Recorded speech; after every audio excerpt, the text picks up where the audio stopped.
glad he won a Super Bowl. Well, I'm not Test. Saquon Barkley. I'm glad he got a Super Bowl ring. And half of my relatives are from Philly, so I've been more often than not.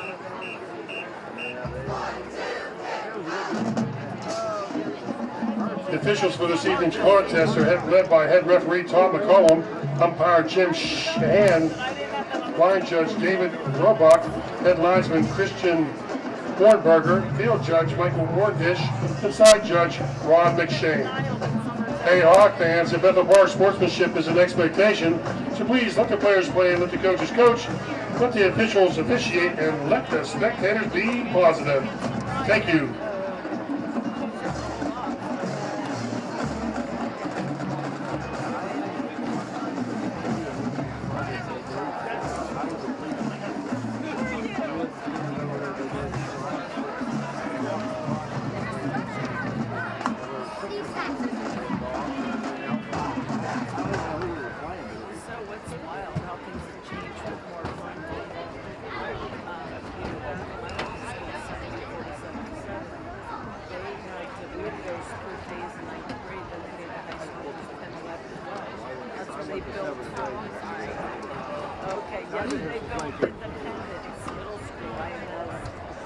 Hey Hawk fans, this is a reminder that all high school athletic events, any middle school age or younger students must be accompanied by an adult to gain admission.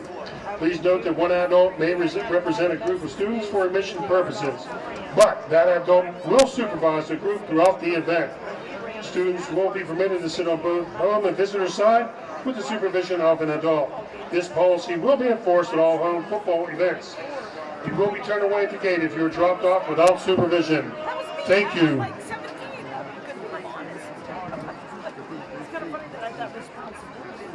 Due to the Pro-Child Act of 1994, smoking is not permitted on school property. Therefore, all school property is a non-smoking area. Please adhere to this federal law.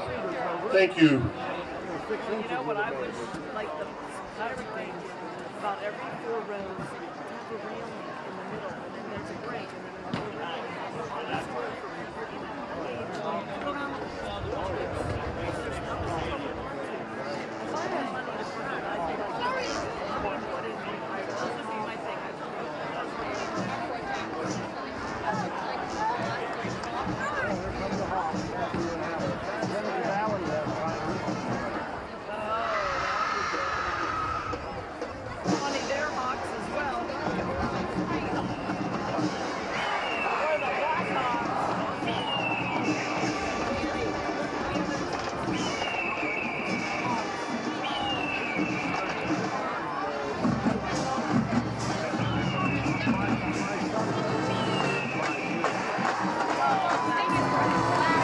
Hey, Hawk fans, good evening, and welcome back to Blackhawk Stadium for some Bethel Park football.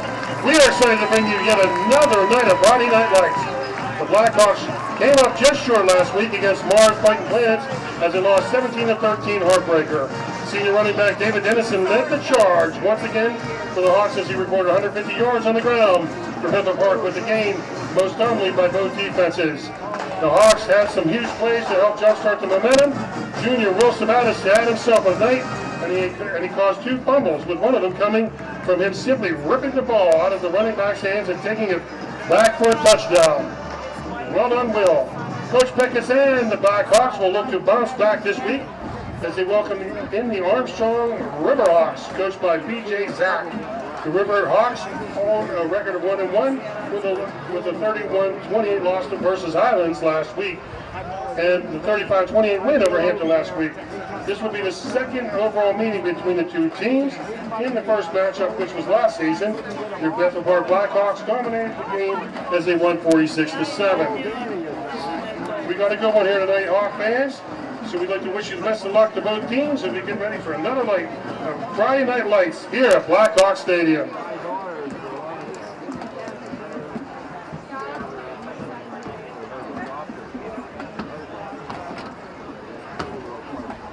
The captains for this evening contest, starting with Bethel Park. Number 2, Evan Devine. Number 3, Charlie Simmons. Number 8, David Dennison. And number 77, Santino Lamolinera. for Armstrong, number 0, Max Zablocki, number 1, Costa Kuknis, number 69, Cameron Pompeno, and number 76, Donovan Hutchins.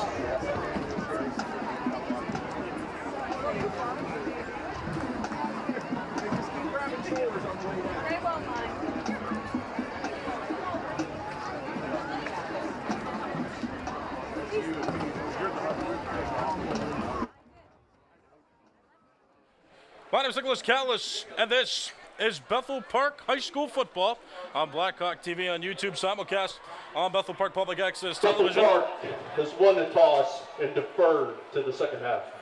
Well, you just heard that. Bethel Park won the toss. They've elected to defer, so they're going to kick to Armstrong to open up the game. Both these teams coming off of losses from last week. If I correct myself, Armstrong lost to Highlands in week 1, beat Hampton in week 2. Bethel Park is the other way around. Bethel Park won in week 0 against Seneca Valley and then lost to Mars last week in a close game. 17-13 was the final. Armstrong last season won its first 2 games, but ended the season on an 8-game losing streak, did not win a single conference game. Bethel Park, quite the opposite, went to the WPIAL Class 5A semifinals, where they lost to Pine Richland. But a new season, week 2 of the WPIAL season is here, and kickoff is about to get underway.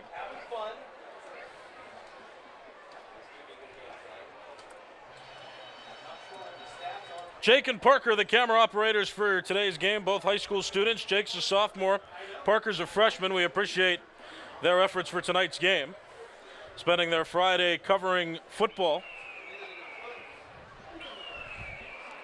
Armstrong ready to receive this kick. It's Xavier Jackson who's going to kick for Bethel Park. There he is teeing up the ball. 3 back deep to return for Armstrong. Caden Lewis, Theron Kupek, and Xavier Williams.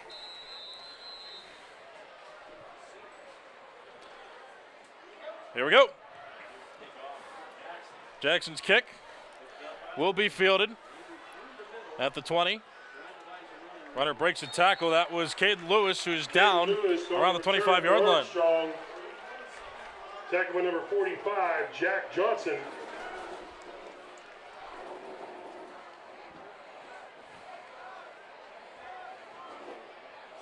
Jack Johnson credited with the tackle. 1st and 10 for Armstrong from their own 25-yard line.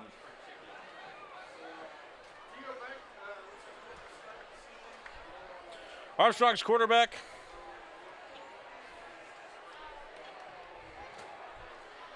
In the backfield, there's a handoff. And immediately brought down is the runner. Kukas on the carry. On the carry, gain of 1.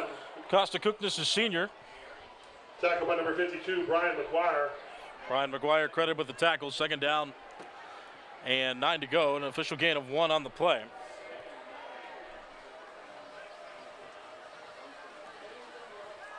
Pass play, throw downfield,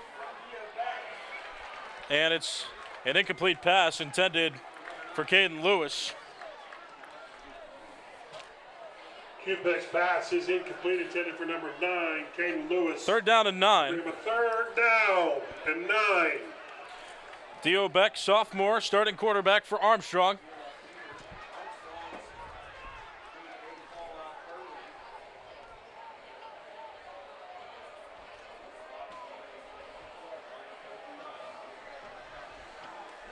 Empty set. There are 4 receivers there bunched up, you see, on the right side of the line. 1 wide receiver on the left and an empty set. Beck's there all by himself. Pass play, Beck. Quick throw to the sideline. It is over the head of the intended receiver, Caden Lewis. Intended for Lewis. They'll bring up 4th down. For Armstrong, that sends him back into punt formation. Number 39 to punt, Daniel Pearson. Daniel Pearson to punt for Armstrong. Brady Bruckner back to receive. 3 and out to open the game for Armstrong. They were only able to get 1 yard on that drive.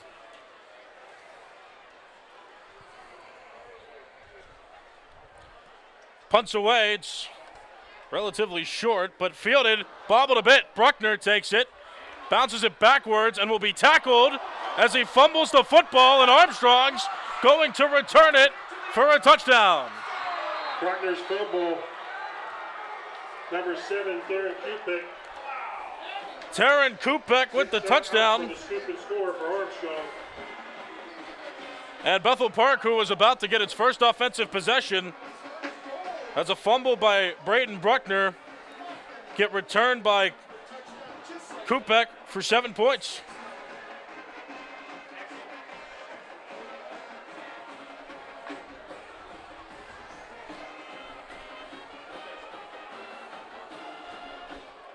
And with 11 minutes left in the first quarter, Pearson on to kick the extra point for Armstrong. it's 6-0 pending this extra point.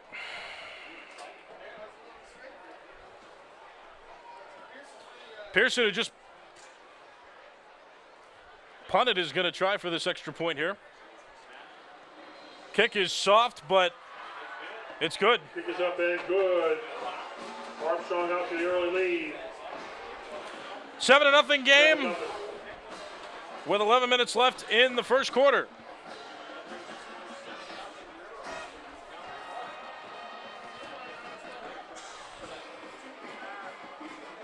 Well, Armstrong with some good fortune there. 3 and out punt. The return fumbled. Braden Bruckner was running backwards, fumbled the football, and it was scooped up by Kupek. He scored. 7-0's the score. Bethel Park had some mistakes last week against Mars that cost them late.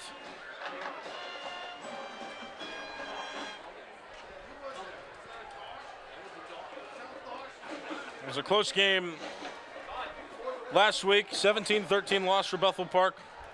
Bethel Park beat Seneca Valley pretty handedly in week 0.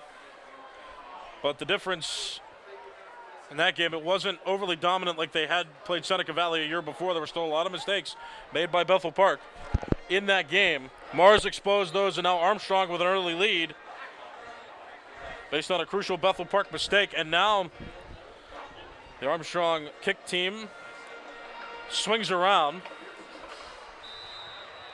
They had a hidden formation there lined up and then kicked it quick. It was Pearson who kicked it into the end zone for a touchback. Noah Janik just let it go over his head. And so now Bethel Park will get its first offensive possession. So Bethel Park did kick to open the game. So they're still on pace right now despite that mistake that was made. They're 1st and 10 from their own 20. Evan Devine wearing number 2, the starting quarterback for Bethel Park. David Dennison next to him. Dennison used frequently by Bethel Park.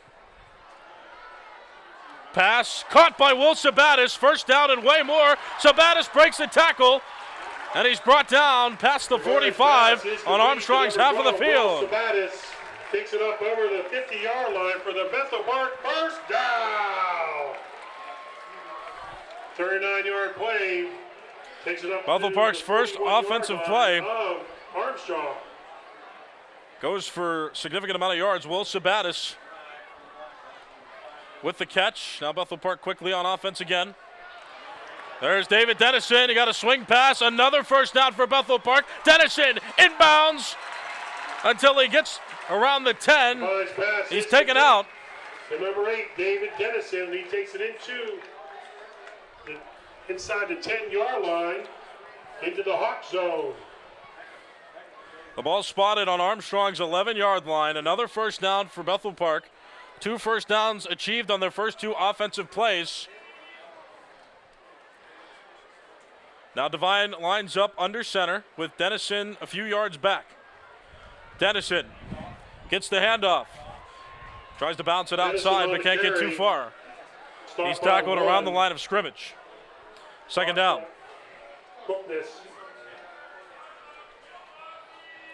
Costa Cookness on the tackle.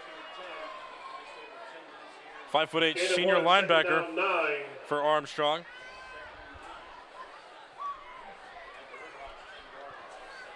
Just about 10 minutes left in the first quarter. Armstrong up early. Bethel Park lined up. Another handoff, Dennison. Continues to fight for yardage. Tackled around the 5-yard line in Armstrong's territory. Parker Thomas credited for the tackle. Credited with the tackle for Armstrong, I should say. And Bethel Park hurries up to the line. Another handoff. Dennison almost lost the football. Dennison on the carry, flags on the play. And again, he's stuffed at the line of scrimmage. Clock stops with about 9.5 left in the first quarter. Flag on the play.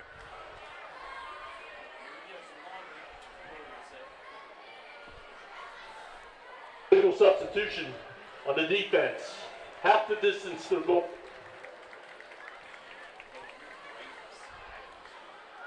So Armstrong hit with an illegal substitution penalty, and since Bethel Park is within Armstrong's 20-yard line, they won't assess a finite amount of yardage. They'll just take Bethel Park half the distance to the goal line. So Bethel Park's at 2nd and goal from the 2, and Devine's just going to keep it himself. Into the end zone goes Devine, and it's a touchdown. Takes it in for the Bethel Park touchdown. Give him 6. Evan Devine. Bethel Park's first touchdown of the game on a quarterback sneak by Evan Devine. 7-6 is the score. Pending this extra point attempt, Bethel Park going to kick. Jackson on to kick the extra point. And it's Xavier Jackson who will kick for Bethel Park. Snaps good, holds good, kick is up. Kick is good. Kick is good. The score now reads 7-7, all tied up. With 9:26 left in the first quarter, Bethel Park ties Armstrong 7-7. So that mistake on the punt by Braden Bruckner does not hurt Bethel Park ultimately in terms of the pace of the game. Bethel Park still recovers, and on its first offensive possession, scores a touchdown to tie it at 7. A couple of scores in the first 3 minutes of this game. Both these teams are part of Class 5A. Bethel Park is 1-1 overall. Right now in 5th place in the Allegheny 6 Conference. Armstrong tied for 2nd right now. 4 teams have a 1-1 record in the Class 5A Big East Conference. Taking off for the Hawks, number 16, Xavier Jackson. Xavier Jackson ready to kick it away again for Bethel Park. And it's an onside kick. And there's a scramble for the ball. Kick. Armstrong recovers. Armstrong recovers the onside kick and gets some solid field position. A curious decision there by Bethel Park to territory at their 49-yard line. Kick it short like that and try to get the ball back. It's not like NFL rules now where you have to wait till the second half and be trailing to onside kick. High school teams can do it whenever they want.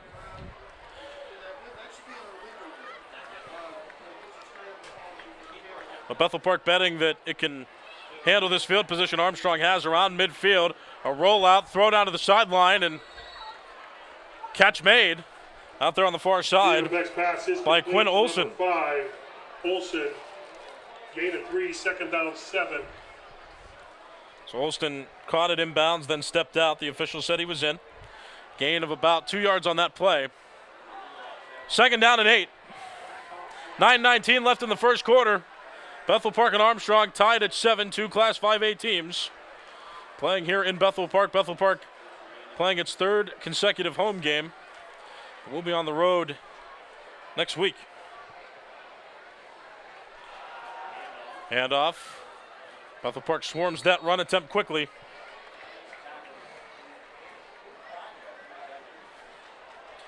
Costa Cookness again on the carry. About 3-yard gain on the play, sets up 3rd and 5 for Armstrong. Number 1, Max Zablocki on the carry for Armstrong. Tackled by number 5, Nate Cerincione. I'll bring him a 3rd down and 6. 3rd and about 6 to go for Armstrong. Couple of swing handoffs and a throw deep downfield. Pass is tipped and incomplete. Next pass is broken up.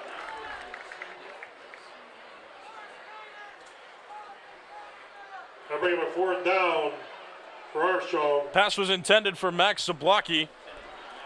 Pass was broken Santina up by number 0, Nowajenik was Santino Nowajenik. in there on the coverage.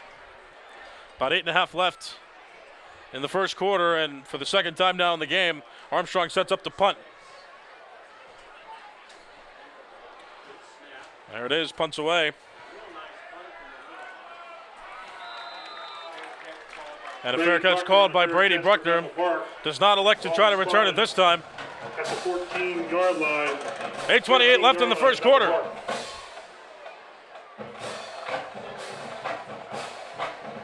Hey, Hawk fans, catch all Bethel Park football games home and away live with Bethel Park Blackhawk TV and Bethel Park TV.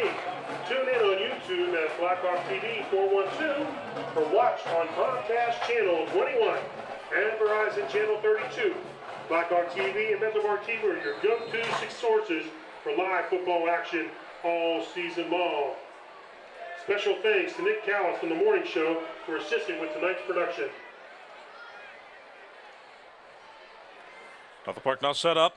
Second offensive turn. There's Devine, throws downfield. Pass is incomplete. Intended for Will Sabatis. Will Sabatis. Penalty on the play. There's a flag.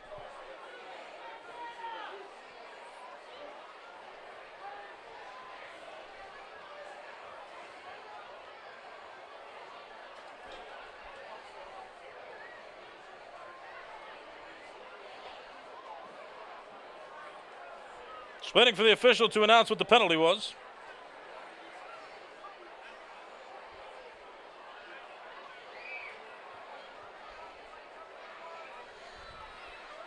Holding on Bethel Park out the distance.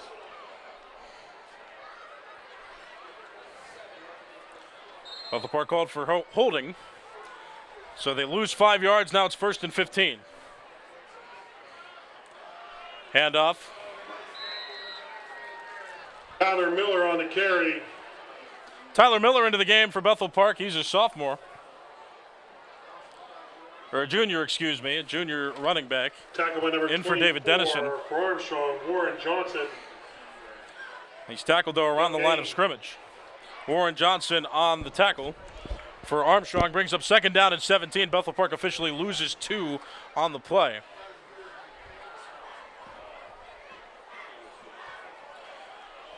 Devine and shotgun. Dennison motions outward. 3 seconds on the play clock.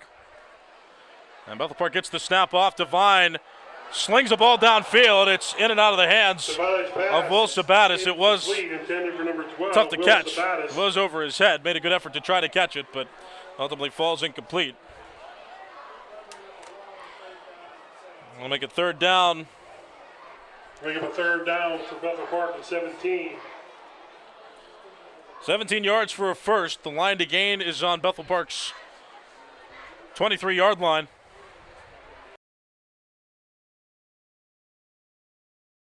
A few extra plays.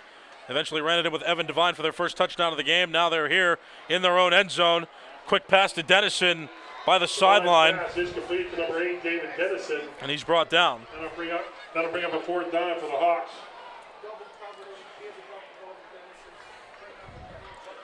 Little gain on the play.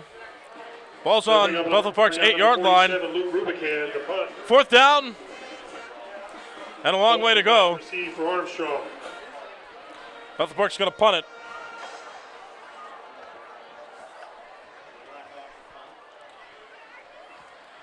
Punts away.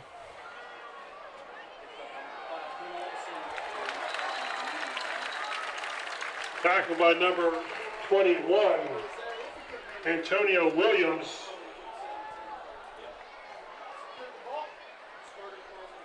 A short punt. Armstrong's going to get the ball on Bethel Park's half of the field. That was Luke Rubican, senior punter for Bethel Park. Had to punt it from his own end zone, so a difficult task there.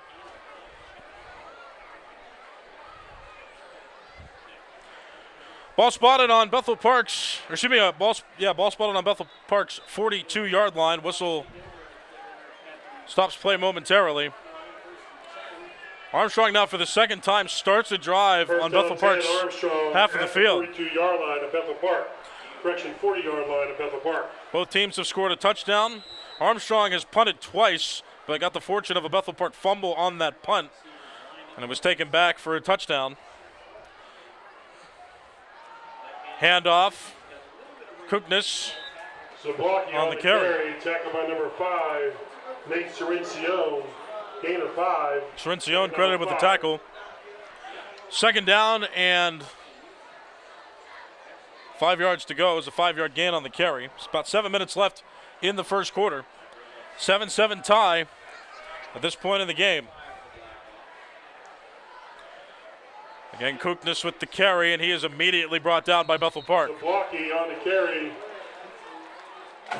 Tackle by number 5, Cerencione, helped up by number 52, Brian McGuire. Third down and 5. Armstrong struggling to run the ball early in this game. Bethel Park had a solid first offensive drive where they scored, but struggled on that second one. They were backed up into their own end zone and were forced to punt. Bunch set on the right side of the line. Those receivers out there. One wide receiver on the left for Armstrong. Drop back, throw downfield, pass, incomplete. Intended Next for pass is Xavier incomplete, Williams. intended for number 9, Caden Lewis. Brady Bruckner on the coverage. They bring up a 4th down for Armstrong. Clock stops with about 6 minutes left in the first quarter. It's 4th down. And Armstrong's going to try to go for it, being on the other half of the field. Empty set, Dio Beck is in the backfield all by himself. Bethel Park pressing, showing man coverage on defense. Armstrong slows it down. 4th down and about 5 yards for the first. The line to gains on the 30. Pass play, Beck just runs it right up the middle and is swallowed up by Bethel Park's Santino Brian McGuire. Lamolinaire. Takes over possession on downs. And Armstrong turns the ball over on downs. 6:04 left in the first quarter. 7-7 tie. Bethel Park's going to try on offense for a third time now. A lot of possessions for both teams to start this game. Neither team hogging the ball to this point. Bethel Park scored on its first offensive drive. Punted on its second. Under center is Devine. And there's a handoff. Significant gain on the play. David Dennison found a hole and ran through it. Crosses the line to gain. That carry's good enough for a first down. First down. Zablocki on the tackle for Armstrong. Ball spotted on Bethel Park's 47. First down and 10 from around midfield. Devine under center. Fake handoff. Devine rolls. Has time. Throws deep. Downfield. Sabatis makes the catch inside the 10. Pass is complete to number 12, Will Sabatis. Takes it up to the 5-yard line of Armstrong in the Hawk zone. Well, the Blackhawks call it the Hawk zone, typically known in general football terms as the red zone. Bethel Park in scoring position. It is 1st and goal from Armstrong's 5-yard line. Bethel Park in shotgun. Motion by the tight ends. But ultimately a handoff. David Dennison scores! Touchdown! Dennison takes it in for the Bethel Park touchdown. Give him 6. David Dennison. Dennison. That'll bring on number 16, Xavier Jackson, to kick the extra point. Brady Buckner to hold. David Dennison, his first touchdown of the game. Bethel Park up 13-7. This extra point is coming. Jackson. It's good. Kick is up and good. Bethel Park takes the lead at 14 with Armstrong 7.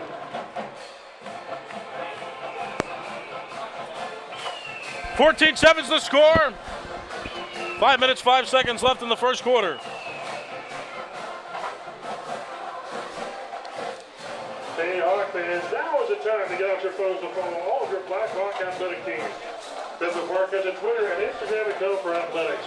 Follow them at BP_Blackhawks for scores and updates throughout the year. You can also find the Hawks Nation newsletter located in the bio of each social media account to follow sporting news and upcoming events for Bethel Park athletics. Thank you, Laura Grin, for all your hard work and dedication, helped out by Thomas Howell, the assistant athletic director. Great work, you two. We're really proud of you.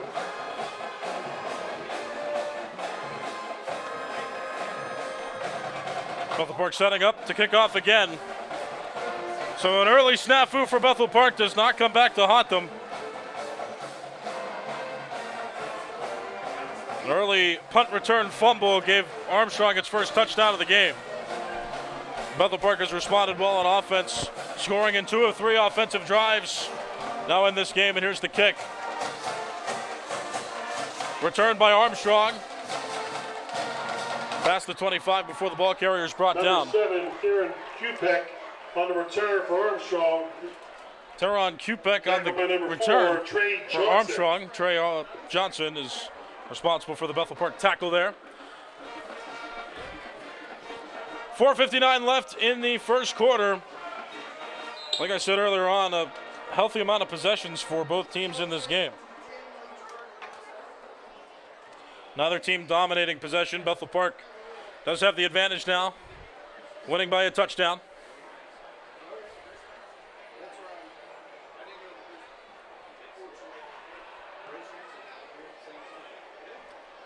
Back in the backfield as the quarterback gets ready and hands it off. Zablocki on the carry, tackled by number 45, Jack Johnson.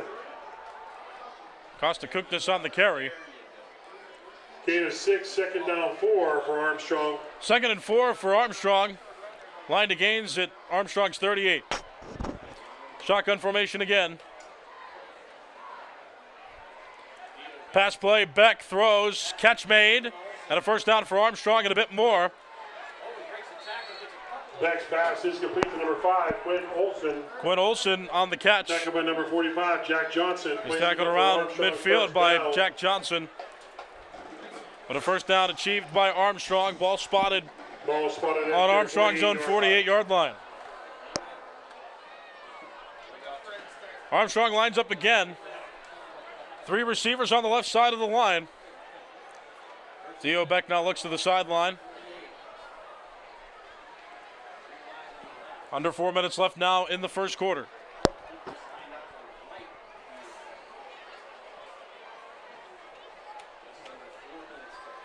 Play clock's at 0. Armstrong has a flag thrown on them. Armstrong. So a flag was thrown, but Armstrong called a timeout before the clock expired, so they're charged with timeout. I'd like to give a special shout out to Zach Lejeune. Zach is currently a freshman here at Bethel Park High School. He has been a tremendous help to the athletic department with his photographing of many of our Blackhawk student athletes. Zach is in his 2nd year at Bethel Park. Student photographer, keeps growing and growing his following with a lot of amazing photos he takes. Make sure you check out Zach's page at Lejeune.media5. Thanks, Zach, for being a crucial part of Bethel Park athletics.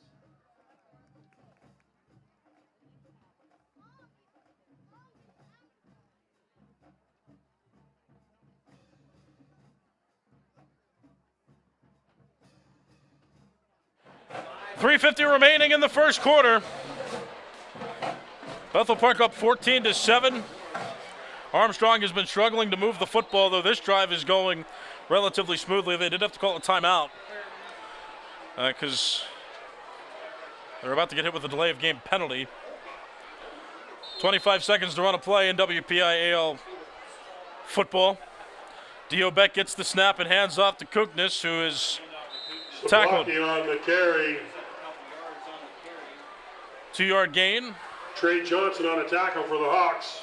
2nd down and 8. Line to gains at Bethel Park's 42.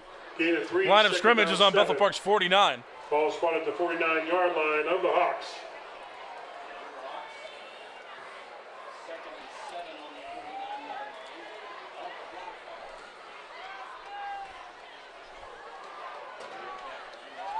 Back again in shotgun. Kuknis again with the carry. Good blocking by the offensive line of Armstrong. Gave him a nice hole. And it carry is good enough for a first down. Is good enough for an Armstrong first down. Ball spot at the 41-yard line of the Hawks.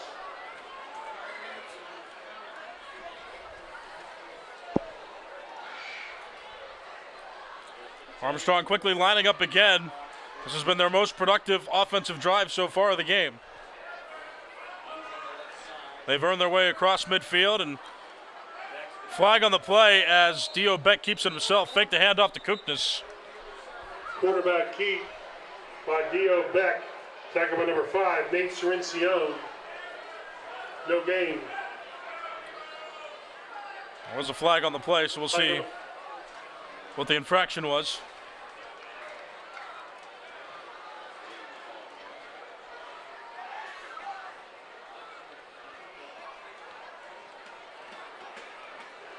Illegal formation, offense. That penalty is declined.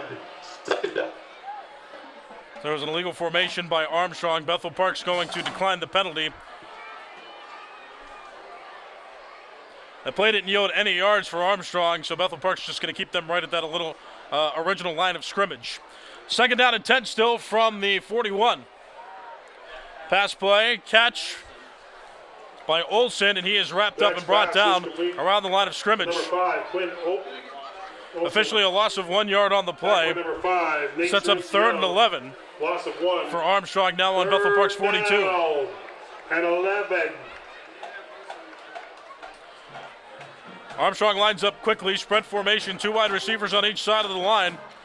Dio Beck gets ready, now looks for some signals. Olsen and Williams on the right side of the line. Kupek and Lewis on the left side. Pass play. Heave downfield. Pass incomplete, but a flag on the play. Noah Zdenek was on the coverage. Broken up by number 0. Quinn Olsen, that was Xavier Williams. Flag on the play. Was the intended receiver.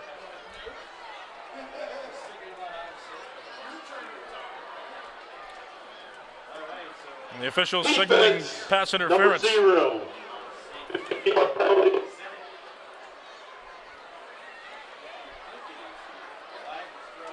So Noah Zdenek did hit him well before he was able to attempt to go up for that pass. Again, Xavier Williams, the intended receiver.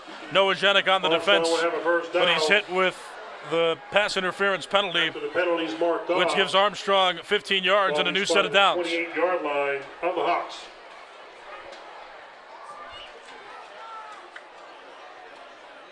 Armstrong getting closer to the end zone. 1st and 10 from Bethel Park's 27. Zublocki on the carry, tackled by the D-line.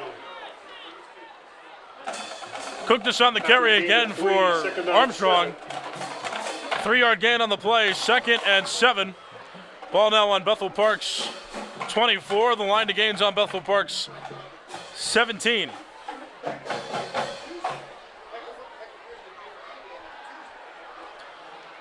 Bunch formation, 3 wide receivers there on the left side of the line. And a whistle stops play. Armstrong calls it 2nd timeout of the half. Armstrong. Timeout, Armstrong.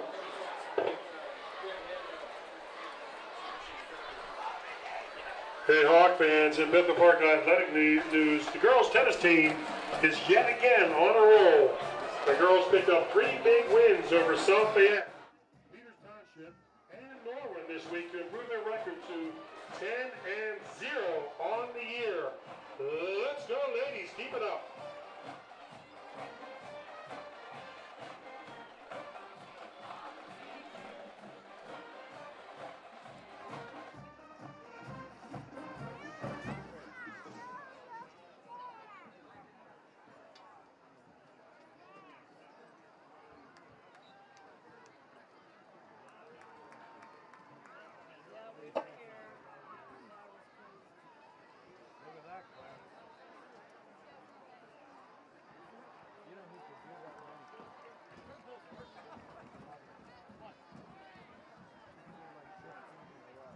Second down 7 for Armstrong.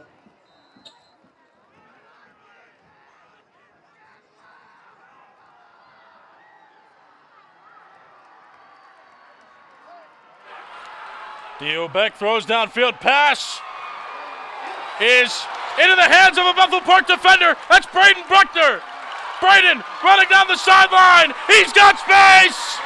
Bruckner past the 40, 30, 20, 10. Touchdown! Oh! Interception, and we turned it 100 yards. Hold on. Flag on the play. There's a flag on the play, though. Man, what an unfortunate turn of events there. That ball was into the end zone. Bruckner stole it out of the hands of the intended receiver for Armstrong. Clock in the back on Bethel.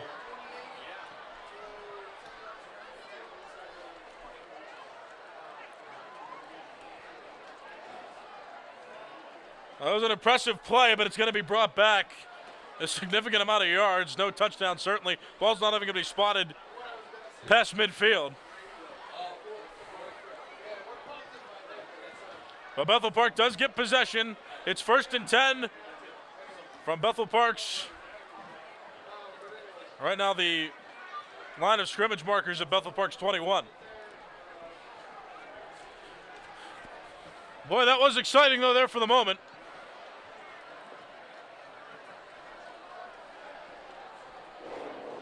Here come the Hawks. First down 10 at the 18-yard line. So the ball officially spotted on Bethel Park's 18.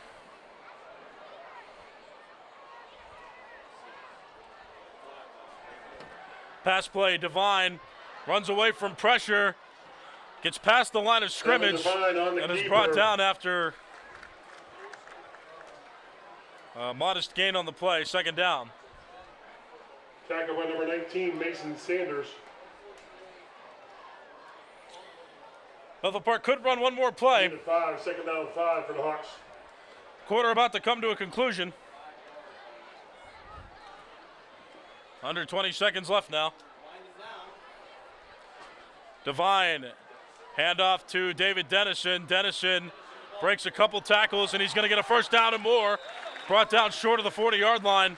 New set of downs for Bethel Park. Takes it up over the 35-yard line.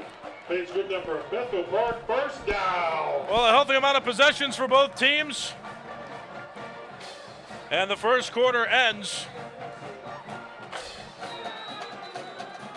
with Bethel Park leading 14-7. Bethel Park leading Armstrong 14-7.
First down 10, Bethel Park at their 39-yard line.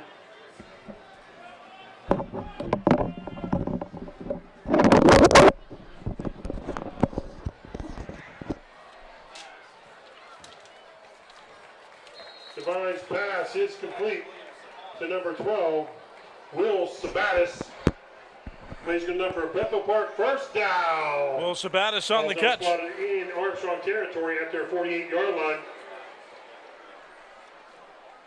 First and 10 for Bethel Park. You're watching Bethel Park High School football on Blackhawk TV on YouTube, simulcast on Bethel Park Public Access Television. If you're watching this game on September 5th, 2025, it is a live football game on both YouTube and cable television.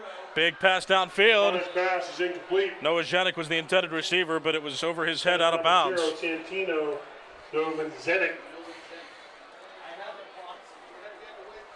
Noah Janik, the intended receiver, incomplete pass, second down and 10. Ball's on Armstrong's 48-yard line.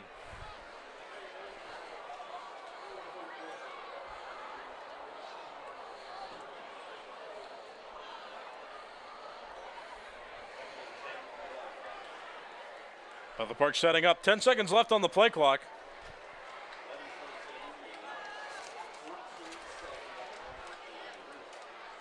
Three seconds on the play clock. Devine getting ready for the snap. There's Will Sabatis with it, and he is brought down. Costa Kuknis on the tackle behind the line of scrimmage. Costa Kuknis. Loss of 3 yards on the play sets up third down and 13. Bethel Park back across midfield in its own half of the field. Third down and 13 for the Ball Hawks. officially spotted on the 49-yard line.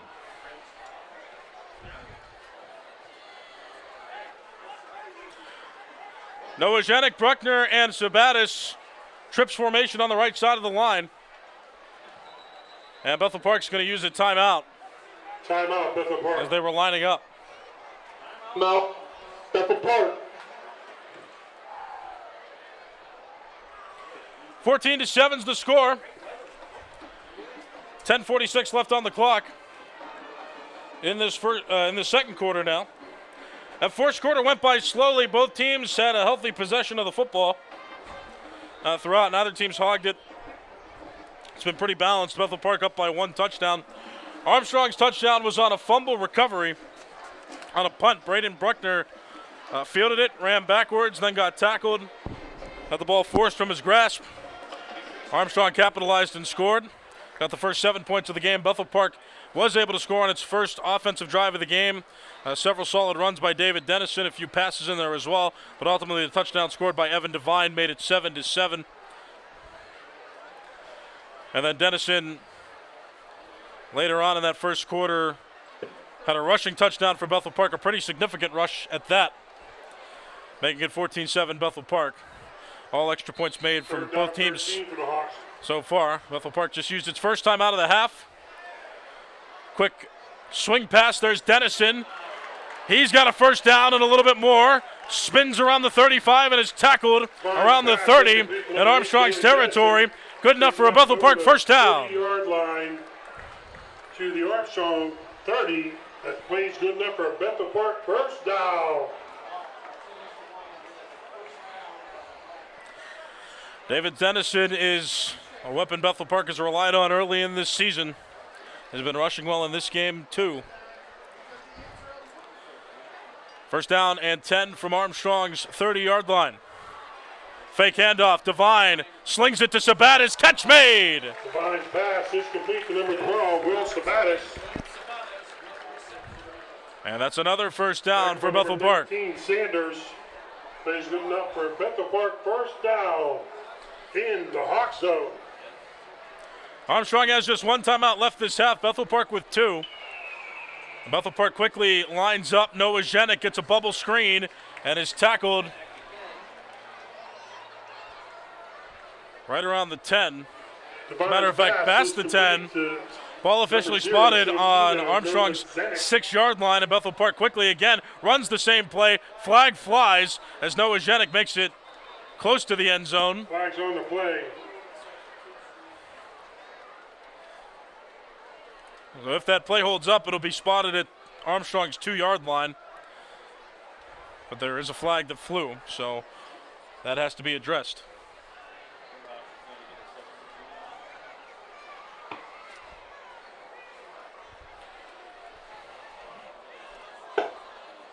Illegal substitution.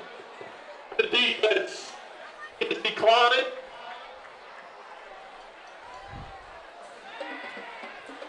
So Armstrong was called for an illegal substitution on defense. Down and goal for the Hawks at the 2-yard line. So the play stands. Ball spotted on Armstrong's 2-yard line. First and goal for Bethel Park.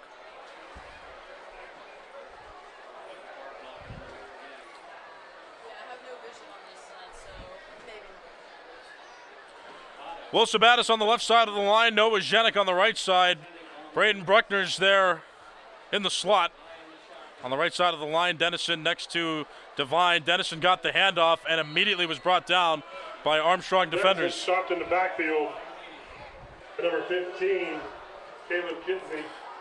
Caleb Kinsey credited for the tackle. Or credited with the tackle, I should say, for Armstrong. Loss of 2 on the play. 2nd and 4 to the end zone for Bethel Park. Now Bruckner taken out. And Charles Simmons brought into the game for Bethel Park, a tight end on the team.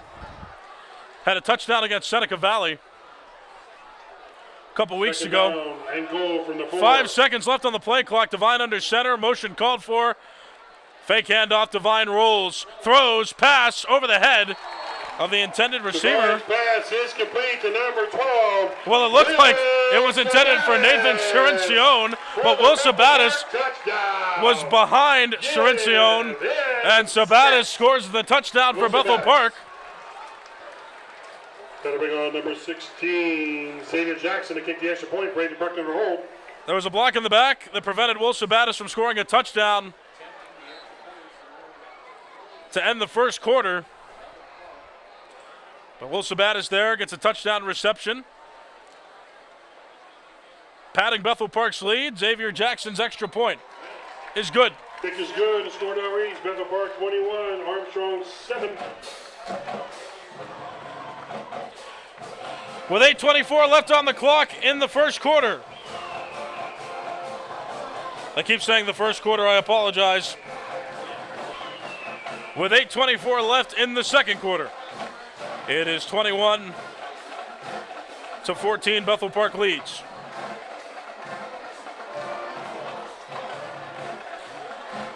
Well, Bethel Park's limited mistakes in this second quarter. Ever since that fumble by Braden Bruckner caused an Armstrong touchdown, Bethel Park's been pretty much tightened down, and their offensive attacks have been very efficient in this one. Arcad Construction and Bethel Park Swimming.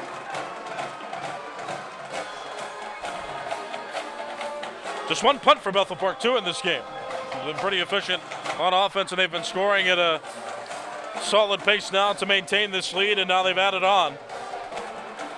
They're up by 2 touchdowns.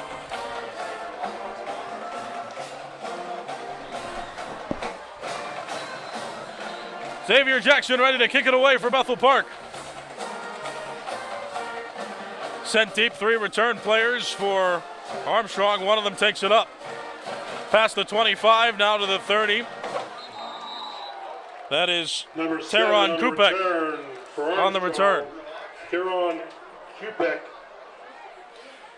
And a pretty sizable return there. Armstrong Santino Novinzenik has the ball spotted on its own 37, 1st and 10. Ball swatted at the 37-yard line of Armstrong, 1st and 10. 8:16 left in the second. Armstrong now going to try again. They have not scored a touchdown on offense in this game. Most of their drives have ended in punts. 1 interception has been thrown to this point by Dio Beck, the quarterback. Motion, pass play. Little swing pass over to Kuknis, who breaks 1 tackle. Then Will Sabatis has to fight him for a few yards before he's brought down.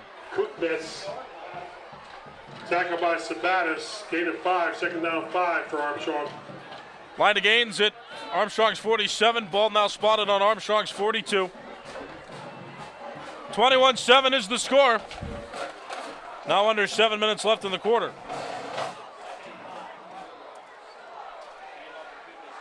Kuknis again will run it. He crosses the line to gain, crosses midfield, and is brought down. On the carry.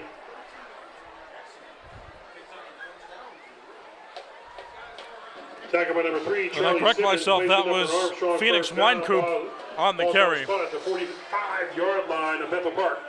Winecoop gets it across midfield for Armstrong, gets past the line to gain. Now it's 1st and 10 from Bethel Park's 45-yard line.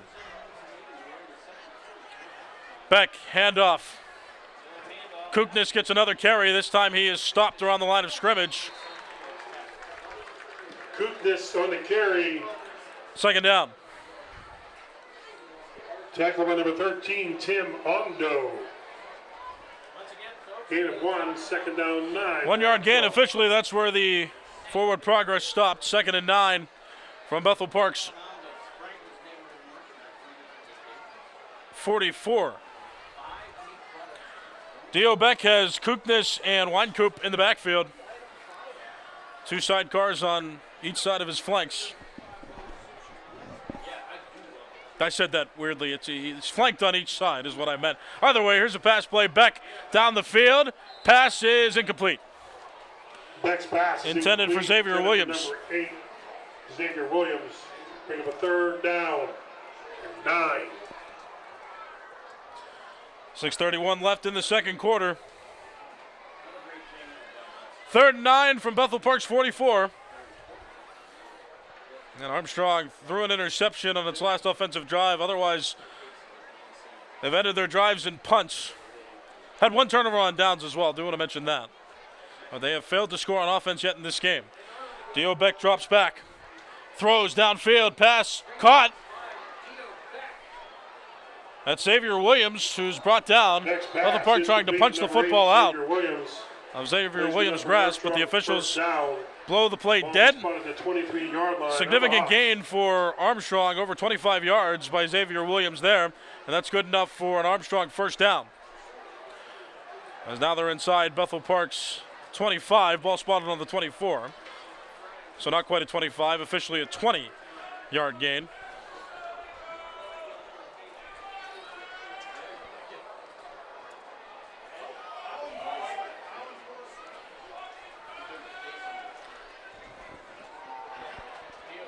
Pass play.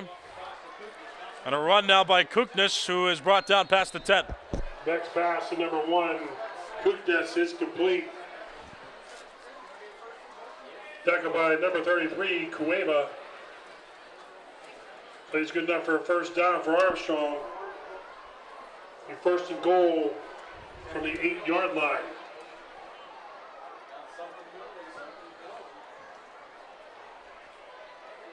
Armstrong, 1st and goal from the 8. In position to score their 1st touchdown on offense of the game. Dio Beck hands it off. Kuknis again will run it. Inside the 5 he goes.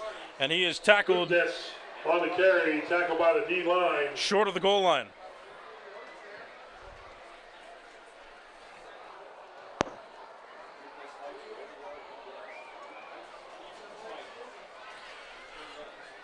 Ball's now spotted at the 3-yard line. 2nd and goal from the 3.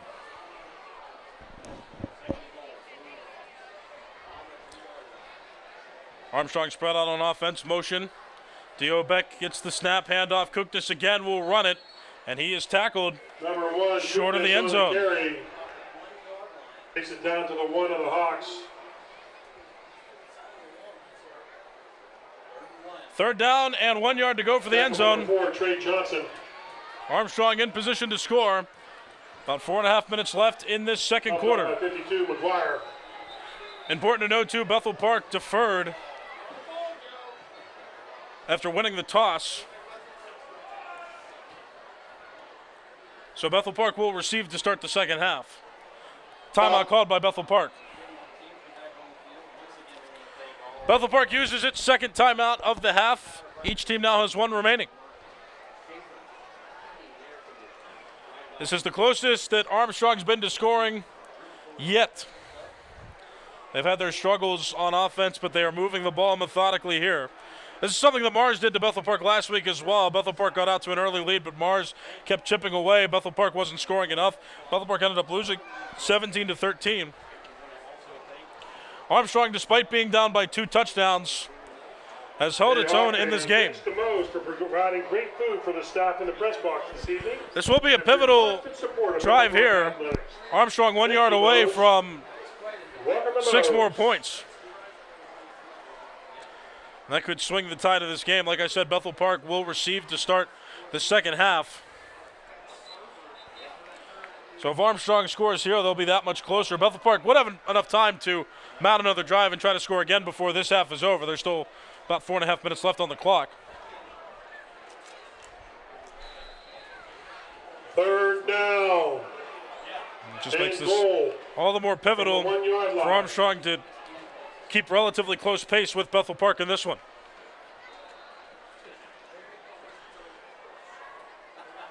Third down and goal from the 1.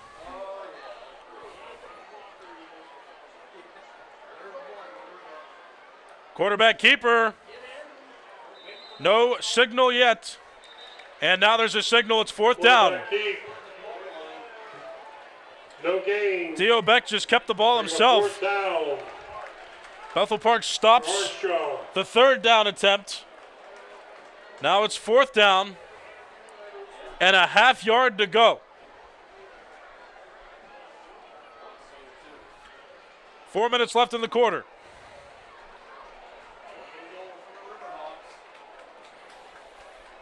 Fourth down. Kuknis handoff. And there's a touchdown. Kuknis takes it in for the Armstrong touchdown. Armstrong grinds. Kuknis the one to break through for the touchdown. Armstrong another 6 points tacked on. An extra point coming following the play. Right now the score is 21-13. That'll bring on Daniel Pearson. Keep the extra point. Daniel Pearson.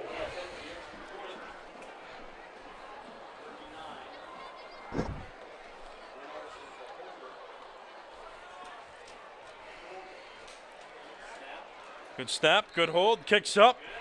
Kick is up and good. And good. Now reads Bethel Park 21, Armstrong 14. Flags on the play. There's a flag on the play after they called the kick good. And that will now be addressed.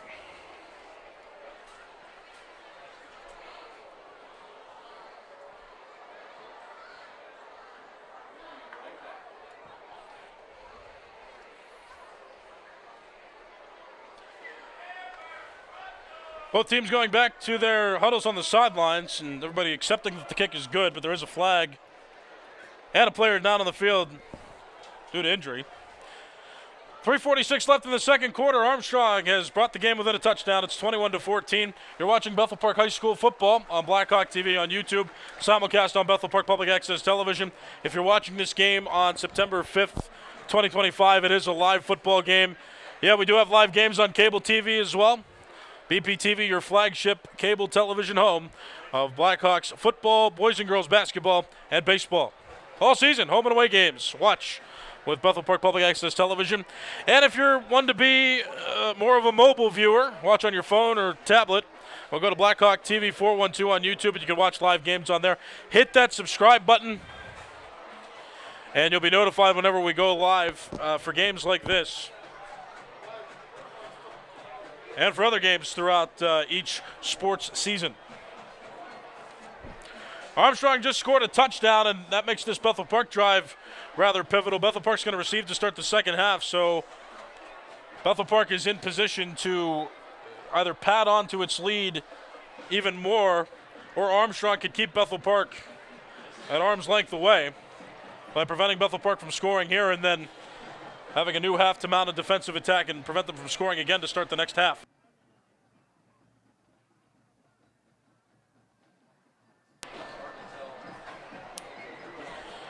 So Armstrong just scored. They're ready to kick it away. It doesn't look like there was a flag on the play. There was just an injured player. So play will resume.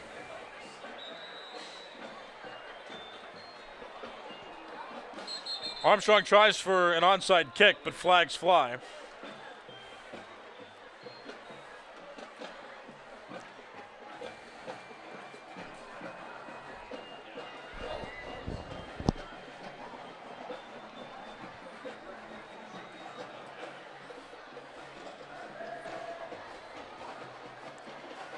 So there's a stoppage there. Flags picked up.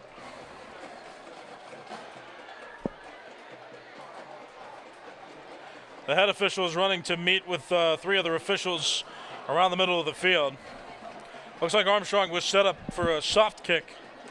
Maybe trying for an onside kick to get the ball back and tie it up before the half ends. Would be a bold play there. Armstrong willing to take the risk at the potential expense of giving Bethel Park good field position. All the officials appear to be on the same page now.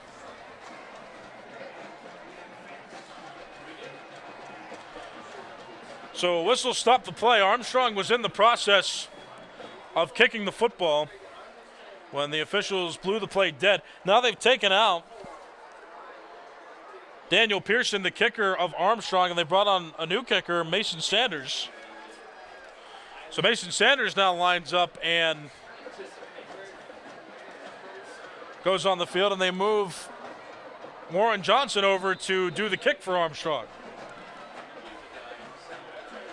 Armstrong splits up into its kicking formation, and this time it is booted downfield. And ball going to be returned by Bethel Park. Past the 20 goes David Dennison before he's brought down. Dennison on the return for Bethel Park. Tackle with number 20, Ridley Law. 6 seconds taken off the clock. Ball spotted at the 22-yard line of the Hawks. First and 10 for Bethel Park on their own 22-yard line. Bethel Park has scored on almost all of its offensive drives.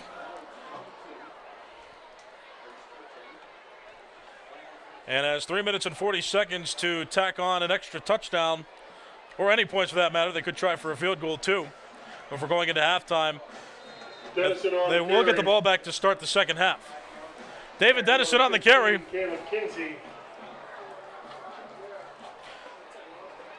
Tackled for a modest gain. Second down and 5. Line of scrimmage is on Bethel Park's own 27. I want to thank one more time, too. We've got Jake and Parker running cameras here at the stadium. Appreciate their efforts on this Friday night. Out here covering football with me for your enjoyment. Will Sabatis, the intended receiver.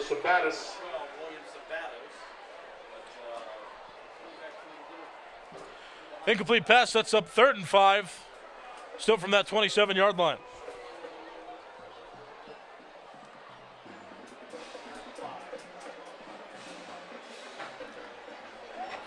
Sabatis there on that left side of the line with Braden Bruckner. Devine drops back. Quick pass caught by Jovian Smith. Pass is complete to number 11, Jovian Smith. And that play good enough for a Bethel Park first down. Bethel Park continues to move rather quickly. On the 37-yard line of the Hawks.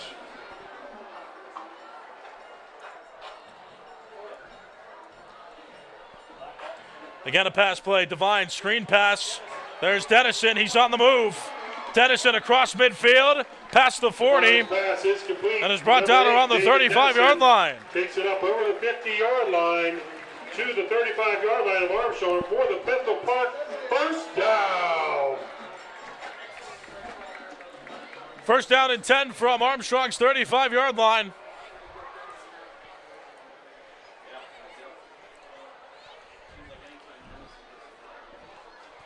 About 2:20 left in the second quarter. Devine under center, fake handoff. Devine throws. Pass is incomplete. Charles Simmons was the intended receiver, but he could not hold on to the pass. It was definitely catchable, but incomplete. Second down.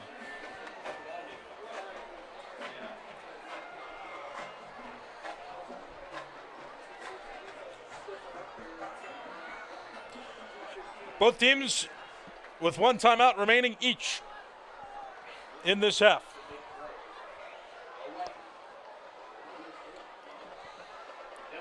Pass play. Devine throws. Pass intended for Jovian Smith. Intended for Smith. That pass falls incomplete. About About 2 minutes left in this second quarter. And now it's 3rd and 10 for Bethel Park at Armstrong's 35.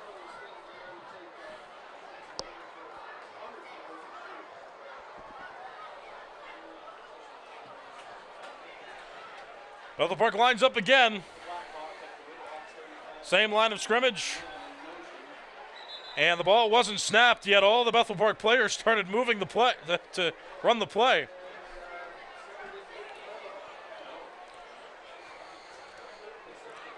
That's one of those rare plays. False start, everyone but the center. The ball must be snapped by the center for the play to legally be run. So Bethel Park will lose 5 yards, be backed up to Armstrong's 40-yard line.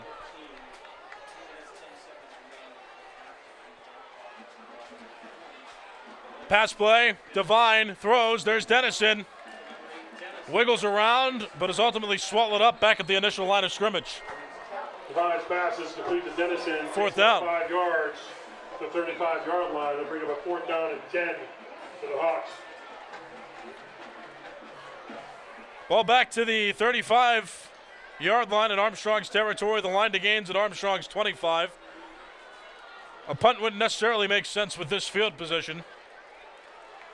Doesn't look like a field goal's in range, though, for Xavier Jackson either. So Bethel Park looking to the sidelines for a play to be called. Bethel Park is going to line up to run a play. 4th down. And Bethel Park gets Armstrong to jump on that hard count. Encroachment, defense, 5-yard penalty, still 4th down. So Bethel Park earns 5 yards for getting Armstrong to get called for encroachment. Jumped across the line. The ball wasn't snapped.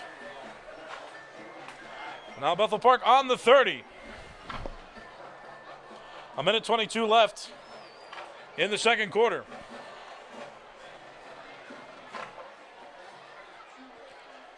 Braden Bruckner jogging to the sidelines with Will Sabatis. They're both lined up on the left side of the line. Noah Jenik now motioning from the right side to the left.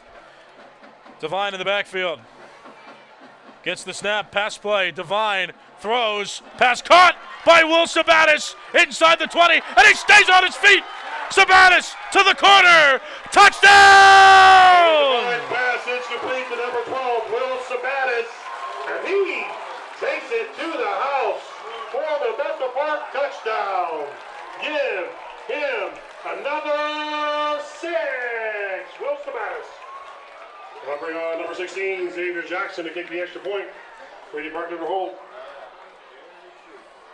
That's Will Sabatis' second touchdown of the game. Extending Bethel Park's lead now 27-14.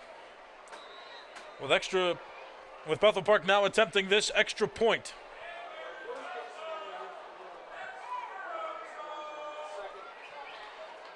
Kick's good. Kick is up and good. And Bethel Park grabs another 7. Bethel Park 28, Armstrong 14. Bethel Park now doubles the total of Armstrong. 28-14's the score. Minute 15 left in the second quarter.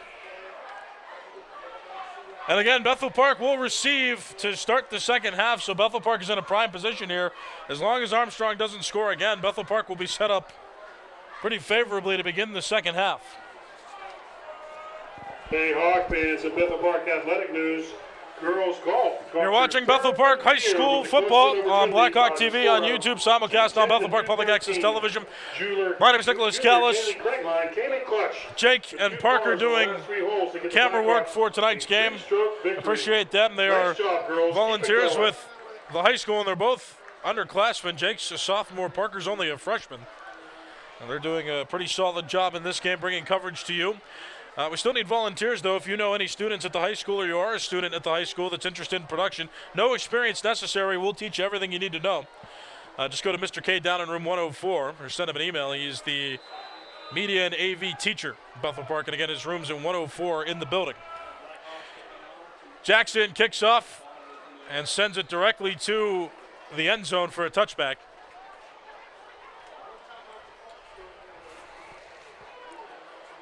Armstrong trailing by 14 points as Bethel Park has a pretty commanding lead to this point. Armstrong was able to grind, rush, and get a touchdown. Costa Kuknis was a big part of that last offensive drive that Armstrong had where they scored to bring it within one touchdown. First down 10, Armstrong at their 20-yard line. And with that touchback, the ball automatically replaced on Armstrong's own 20-yard line. Armstrong gets up to the line, 13 seconds on the play clock. Quarterback Dio Beck is there in the backfield, and he hands off. Kuknis gets a first down and more as he's spun to the ground around the 35-yard line. Kuknis on the carry. Over a 15-yard gain for Kuknis. First down. And it's 1st and 10 for Armstrong on Armstrong's own 39-yard line. And Armstrong immediately gets up to the line. Kuknis again gets the carry, but this time Bethel Park swallows him up. Carry, tackled by number 3, Charlie Simmons. Short gain, second down. 2, second down, 8. Under a minute left now in the second quarter. Armstrong still with one timeout remaining in the half. Helped out by Tyler Miller on the tackle. Now Armstrong deciding to go into a huddle here and think of a play. Second down and 8 from Armstrong's own 41. Bethel Park also has one timeout remaining in the half. Beck drops back. Beck throws downfield. Braden Bruckner intercepts the football.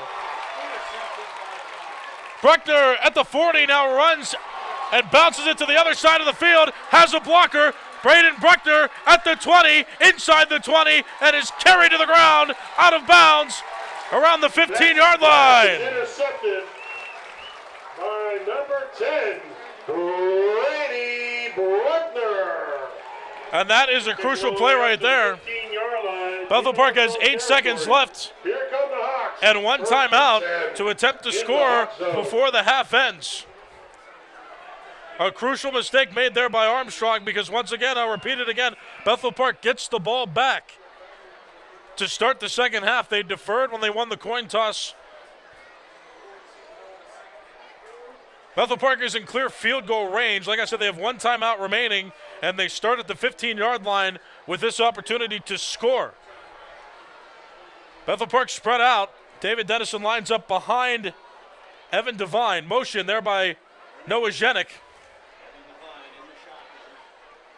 Fake handoff, Devine gets Simmons to block for him. Devine is just going to run it himself to the line of scrimmage and then gives it to David Dennison. Brilliant play, touchdown! Pass is complete to number 8, David Dennison. And he takes it in for the Bethel Park touchdown. At the buzzer, give him 6, David Dennison. David Dennison, his second touchdown of the game. That was his first pass reception for a touchdown. Pass reception for a touchdown, I should say. I mispronounced that word there, my apologies. His first pass reception for a touchdown. Bethel Park now has 34 points, but this extra point about to be kicked by Xavier Jackson with the potential to add an extra 1 point, and Bethel Park does at that point. The kick's good. Cornell Reeds at the end of the half. 35-14, Bethel Park in the lead. Ladies and gentlemen, I can't emphasize enough how brilliant that play was there by Evan Devine, who got caught under pressure. Charles Simmons with a great block on that play to keep Devine moving. Devine was running to the line of scrimmage, and just before he crossed the line of scrimmage, he got the pass off, saw Dennison there, was well aware of that line of scrimmage, did an excellent job giving it to Dennison as the defense collapsed in on Devine, who they thought was going to continue to run it. He didn't. Laid a great pass to Dennison, scored the touchdown. And Bethel Park adds on an extra touchdown before the half. Bethel Park's going to get the ball back to start the second half, already leading 35-14. Second half coming up next. You're watching Bethel Park High School football on Blackhawk TV on YouTube with a simulcast on Bethel Park Public Access Television. Listen to the band, enjoy the band, and we'll come back with more football when the game resumes for the start of the second half.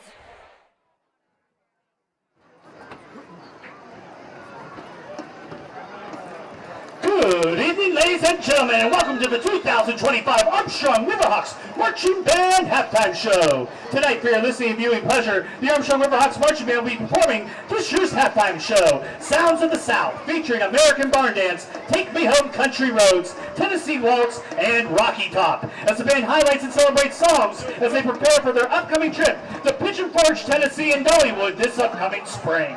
The band's under the student leadership of drum majors Marley Smith and Max Petrosky, and drum captains Eli Stanko and Austin Quinn. Now, ladies and gentlemen, sit back, relax, and enjoy the show this evening as the Armstrong Riverhawks Marching Band appears to be ready for their halftime performance. Drum majors Marley Smith and Max Petrosky, is your band ready? Mike! Hey! Tell Marco hi.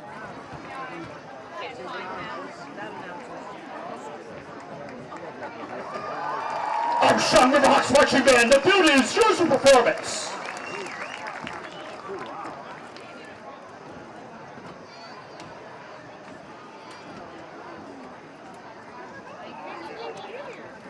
If you make any more announcements.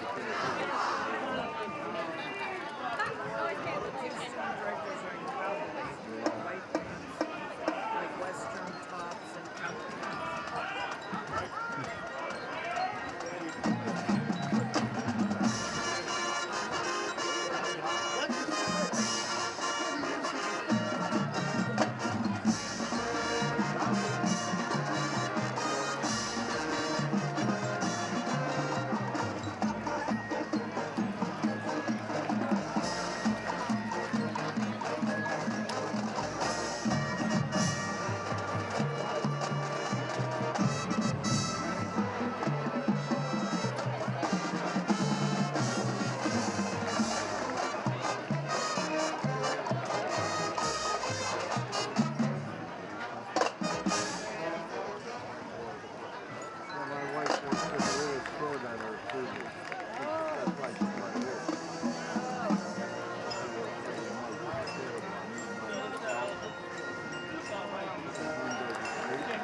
stand for a bit. These bleachers are rough.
Now that we kicked off our Sounds of the South with American Barn Dance, feel free to sing along now as we take the country roads to Tennessee as the band performs John Denver's Take Me Home Country Roads, featuring our guard and soloist, Xavier Shoup.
our halftime show this evening. The band closes with one of the official state songs of Tennessee with the Tennessee Waltz, featuring soloists Joey Long and Haley McDonald.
Ladies and gentlemen, the 2025 Armstrong Riverhawks Marching Band! The Armstrong Riverhawks Marching Band is under the direction of Mr. Jason Boneski, Assistant Director Mrs. Melissa Boneski, Guard Instructors Mrs. Tara Smith and Mrs. Courtney Eiler, Drumline Instructor Mr. Rob Reams, Marching Instructors Mr. Jason Krakota and Mr. Pat Cavanaugh, Woodwind Instructor Mrs. Charlene Krakota, Brass Instructor Mr. Lou Rybar, and the voice of the Riverhawks Marching Band, Mr. Jake Canish. This year's halftime drill was assigned by Mr. Robert Harris. The Armstrong Riverhawks Marching Band like to wish the Bethel Park Blackhawk Marching Band the best of luck in the remainder of their season. And lastly, ladies and gentlemen, the Armstrong Riverhawks Marching Band like to thank you for your kind attentiveness this evening. Go Riverhawks!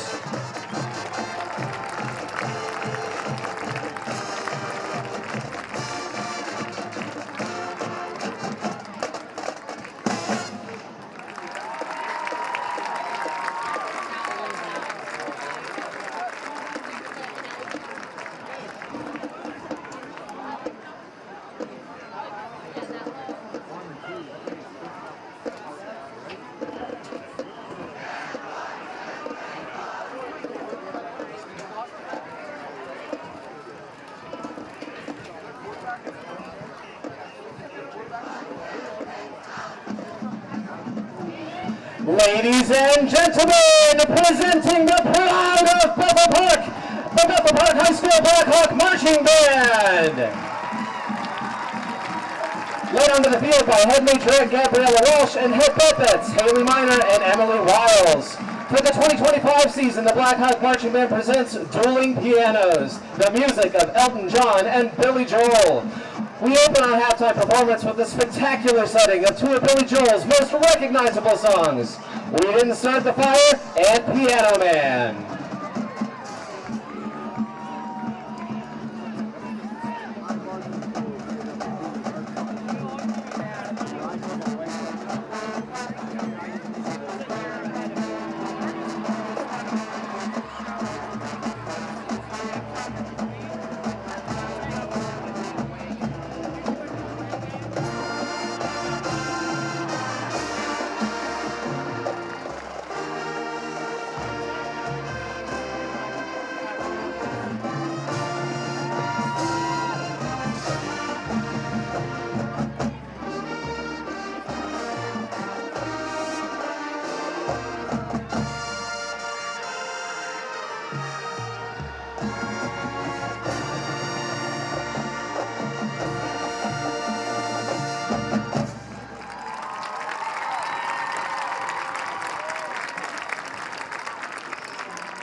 What an opening for Billy Joel. We just put that on the field this week for the first time. Nice job, band. Hey, speaking of weeks, next week is our first hoagie sale of the season.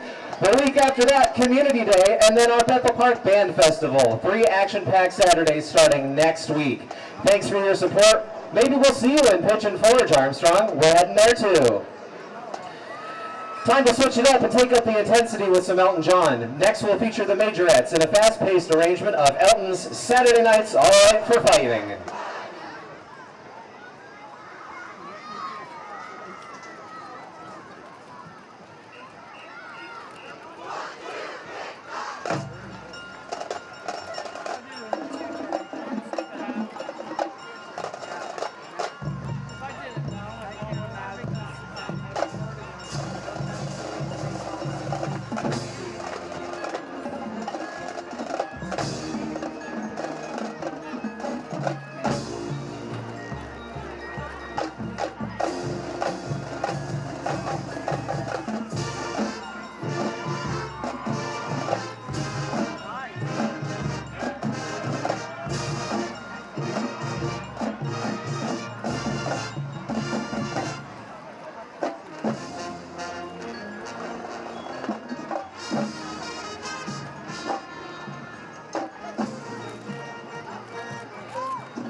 Finally, our Bethettes are featured in a mashup of the Billy Joel classics, My Life and Only the Good Die Young. Please sing and clap along to these melodic masterpieces.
Please stand up and clap along as the Black Hawk Marching Band performs their signature drill, Hot Time and Bethel Victory, a Bethel Park tradition for over 50 years.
The Bethel Park High School Black Hawk Marching Band is under the direction of Chad Thompson. Associate Director, Jeff Nell. Hey, I know him.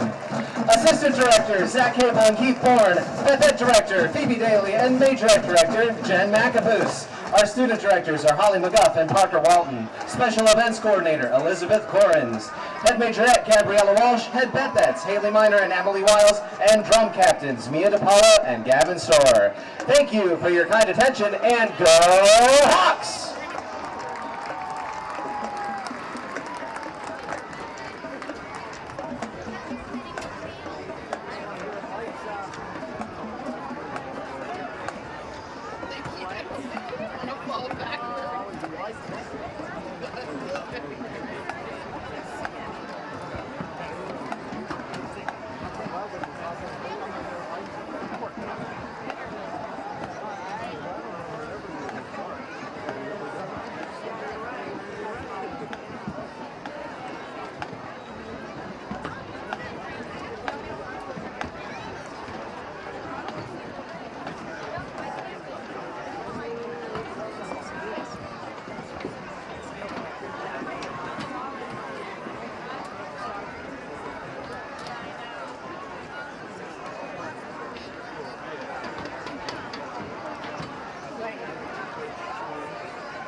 Hey Hawk fans, this is a reminder that all high school athletic events pre-middle school age or younger students must be accompanied by an adult to gain admission.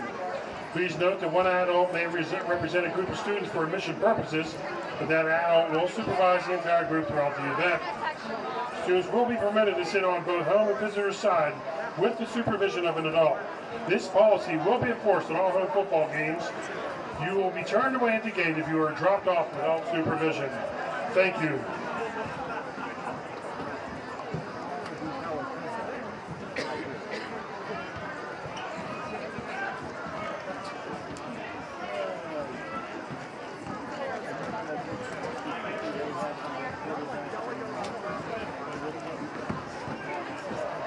Hey Hawk fans, catch all Bethel Park football games home and away live with Blackhawk TV and Bethel Park TV. Tune in on YouTube at Blackhawk TV 412 or watch live Comcast 21 and Verizon Channel 32. Blackhawk TV and Bethel Park TV are your go-to sources for live football action all season long. Interested in joining the production crew? Stop by room 104 and see Mr. K for volunteer opportunities. Special thanks to Nick Callis of the Fan Morning Show for assisting for tonight's production.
My name is Nicholas Callis. Welcome to the second half of football between Armstrong and Bethel Park. You're watching Bethel Park High School football on Blackhawk TV on YouTube, simulcast on Bethel Park Public Access Television, Comcast 21 and Verizon 32. Yep, we still do live broadcasts of sports on BPTV. We just started doing it a year and a half ago, and we're going to continue the trend by giving you every regular season football game on Bethel Park Public Access Television cable. And you can watch on YouTube as well. Blackhawk TV 412. Search it on YouTube. Subscribe. Blackhawk TV 412. Kicks away. Kick around the 10. It's fielded by Bethel Park. That's Braden Bruckner who takes it around the 30 before being tackled. Number 10, Brady Bruckner on a return for Bethel Park. Takes it up to the 31-yard line. First and 10 for Bethel Park. Ball officially spotted on Bethel Park's 31. So Bethel Park was able to score a couple times before the half ended, and they just received the kick there. They are in a very advantageous position right now, being up 35-14. Here come the Hawks, first down 10 at the 31-yard line. They ended the half by Evan Devine, the quarterback, throwing a pass to David Dennison for a touchdown after Braden Bruckner had an interception on a deep pass attempt by Armstrong. Devine's pass is incomplete, intended for Pass Sabatis. intended for Will Sabatis falls incomplete. Going to make it second down.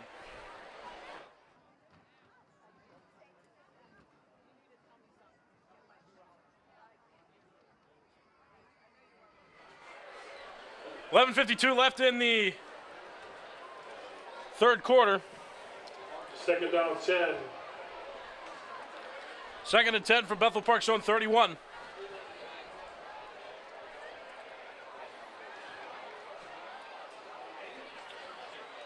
Handoff, there's David Dennison, who gets a first down and more. He crosses midfield before being tripped up. Dennison on the carry, takes it up over the 50-yard line. Plays good enough for Bethel Park. First down. Tackled by number 5, Quinn Olson.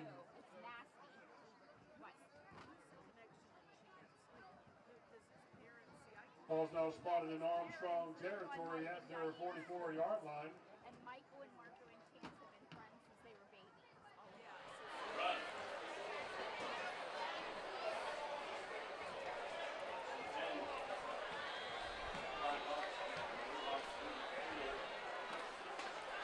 Another pass play. Evan Devine throws downfield as he gets hit. The pass is caught Devine's pass is complete to number 11, Jovian by Jovian Smith. That's good enough for a Bethel Park first down. Plays good enough for Bethel Park. First down in the Hawk zone. They're within the 20-yard line now. Bethel Park in scoring position. Ball officially spotted on the 16.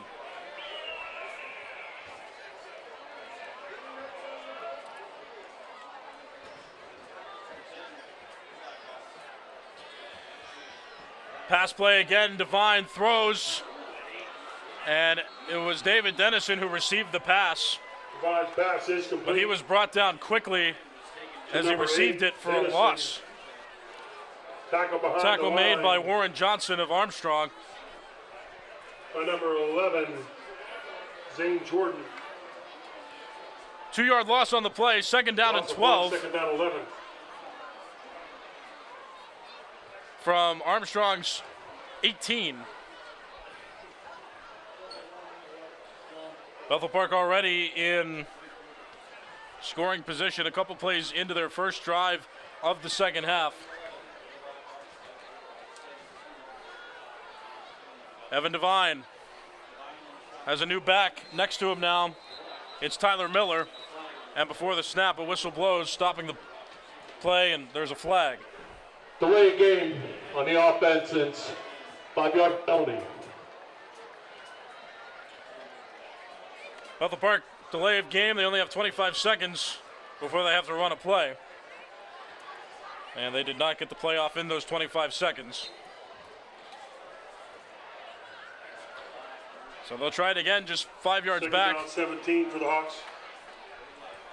Now outside of the 20-yard line, Devine, swing pass. There's David Dennison down the sideline. David Dennison into the end zone. Touchdown! David Dennison takes it into the house for the Bethel Park touchdown. Give him another 6. That's David Dennison's second rushing touchdown. That'll bring on number His third 16, touchdown Xavier overall. He had a Jackson, receiving 58 touchdown as well Brady Bruckner to hold. earlier in the game, back in that first half. So it's 41-14 pending this extra point.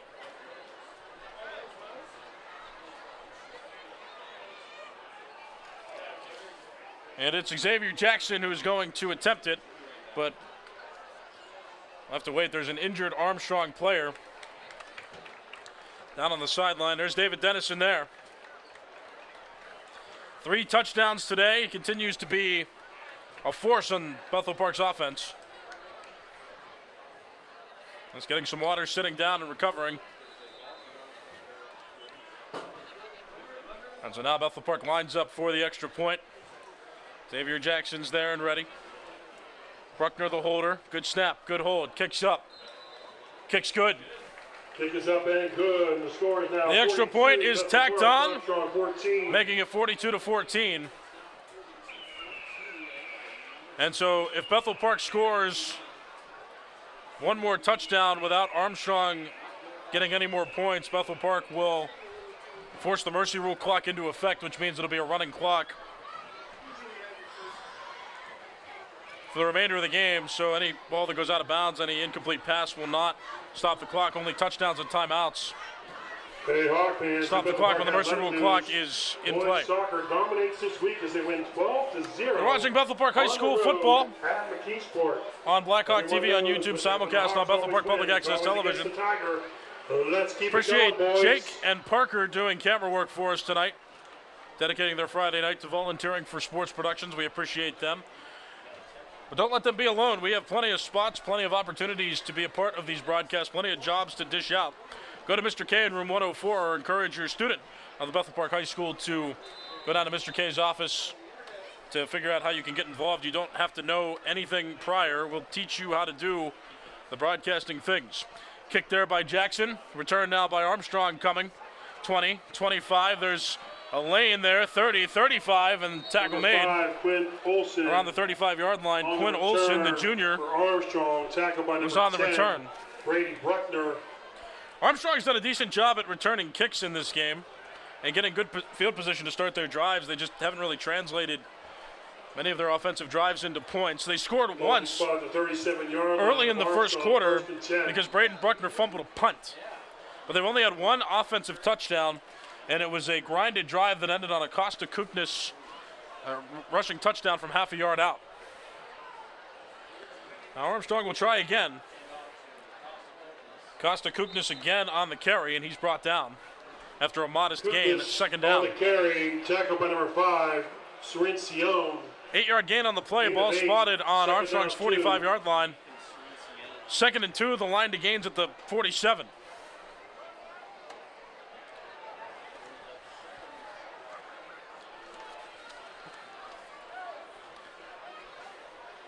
Beck, fake handoff. Well, it looked like a fake handoff. He faked me out. Kuknis again gets the carry. Tackled by Surincione. And earns a first down for Armstrong, and the whistle stops play as well. Hondo. Plays good enough for an Armstrong first down. And now the head official goes to Bethel Park's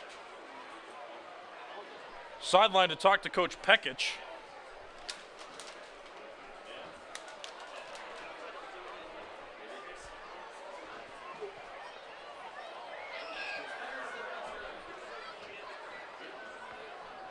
So the head official and Coach Pekic are walking down the sideline.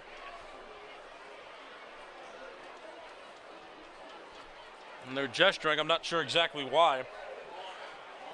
Just over 9 minutes left in the third quarter.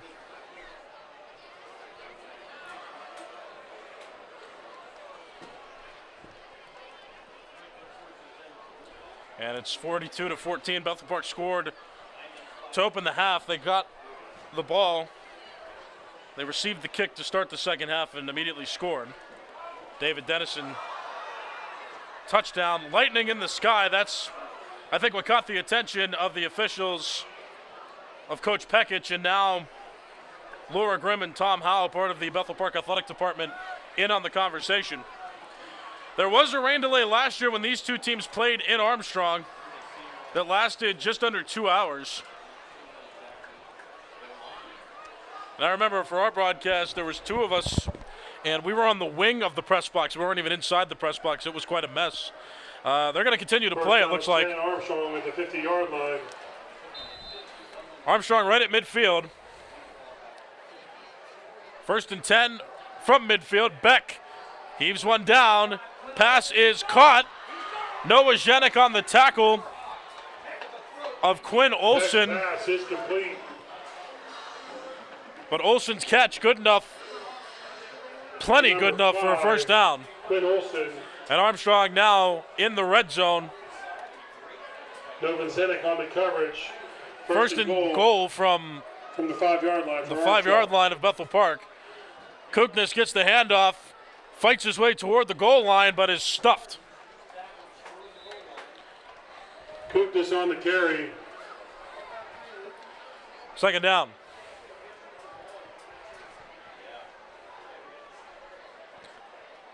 Armstrong lines up in a hurry. Lightning still flashing across the sky. Handoff, Kuknis. Again trying to fight to the goal line. Stopped by number 8, David Dennison. David Dennison was leading. Third down, no gain. Was the leading defender in there on the tackle. And that makes it third down. And about a yard and a half out for Armstrong. Bethel Park mounted a solid stop on Armstrong's last touchdown back in the second quarter. But on fourth down, Armstrong eventually pushed through and scored. Pitch, Kuknis fights for the end zone. Armstrong signaling touchdown, but no signal from the officials yet. Kuknis short of the goal line, fourth down. It'll be fourth down and goal from the 1. Armstrong right on the 1 yard line, fourth and goal from that 1 yard line. 1 yard for 6 points. Does Armstrong need?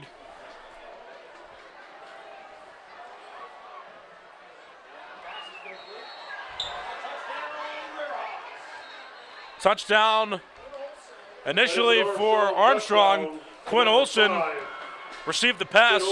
It was swung out to him after a fake handoff to Kuknis. So Armstrong gets 7 more points.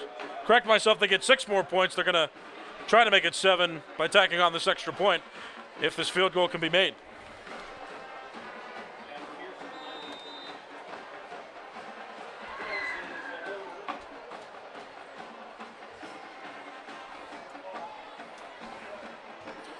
Good snap, good hold, the kick. Kick is good. The score is now good. reads Bethel Park 42, Armstrong 21. Armstrong cuts the lead in half, but it's still a mountain to climb. A 21-point lead for Bethel Park with 7 minutes and 13 seconds left in the third quarter. Thank you so much for your constant support for Bethel Park Athletics, Geo Automotive, and ICAD Construction. Each team's first offensive drive of this quarter ended in a touchdown, making it 42-21, and Armstrong fights off the mercy rule running clock for just a little while longer after scoring there.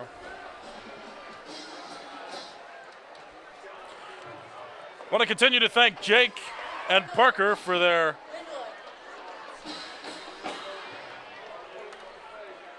efforts on camera, and Parker just alerted me to the fact that they are going to send the players to the locker rooms. Weather delay because of the lightning. Feel free to return to your cars to stay safe, and you can all return back to the stadium when we have the all clear. Please stay safe. So you just heard it there, public address announcer Please go seek out calling for the weather delay. Or on the concourse. Thank you. So there was lightning in the skies. No rain falling yet, but all of the leaders on site here are calling for a weather delay. This happened last year. It was just under a 2-hour rain delay. There was a big storm in Armstrong last season. Yeah, right now I don't see any lightning in the skies. You can't really see it. Jake's trying to find some lightning for you. It's just when you try to see it, then you can't really get it. That's just usually how it works, isn't that right? So this is where we're at. It's 42-21, 7:13 left in the third quarter. Like I said, this happened last year. These two teams are not close either. They're about an hour and a half away from each other. Armstrong up Route 28. So we'll just see how this one We are going to post unfolds. the score for the 50-50 raffle ticket before you get out of here. Like I said, that's where we're at. It's 42-21. Bethel Park is in the lead. As we go into this weather delay, Bethel Park and Armstrong each scored a touchdown to open this quarter.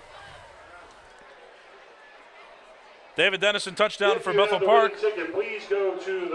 Quinn Olson a pass reception from a half-yard out for a touchdown for Armstrong. Your winnings. Again, the 50-50 winning ticket number is 25268. We'll go into a weather delay. There's the lightning there. You saw it. Thank you to everyone, and the boosters, thank you for playing. Remember to go to the booster table on the home course side and pick up your winnings. Yeah, so you saw the lightning there. That's what the weather delay is about, if you were wondering. 2526899. So with this weather delay, we will step aside. But just wanted to say this one more time. We appreciate Jake and Parker. They're here. And they're running camera for us. If you want to volunteer, you can go to Mr. K in room 104 if you're a part of Bethel Park High School, if you're a student. He's the media club director. And so he's somebody that you can talk to about volunteering. No prior experience necessary either. And if you want to volunteer but you're not in high school, well, you can contact Dave Cable, Facility Director of Bethel Park Media Services, by going to email him, dcable, D-C-A-B-L-E, at bethelparkpa.gov. We take volunteers as well. So if you're not in high school but you still want to volunteer with video production, you can email him again, dcable at bethelparkpa.gov. There was a documentary made about Bethel Park football from their solid season in 2024, where they fell short of the WPIL championship, losing in the semifinals to Pine Richland. And there was a documentary made, and it was a pretty well done documentary called Built by Bethel, made by Prospect Media. And so for now that we have a rain delay, this is the only thing I have prepared to be able to show you, so we will show this to you now. Built by Bethel, 2024 Bethel Park football season documentary, again made by Prospect Media. You can find it on YouTube, search for Prospect Media on there. We'll let you watch this as long as the rain delay stands, and whenever the rain delay is over, we will bring you back to football. But appreciate your patience as we work this one out. You can go back to the stadium after the rain delay is over, but if you so choose, you can just watch here on Blackhawk TV and Bethel Park Public Access Television. We've got your coverage right here. So work through this weather delay, and we'll see you whenever it's over.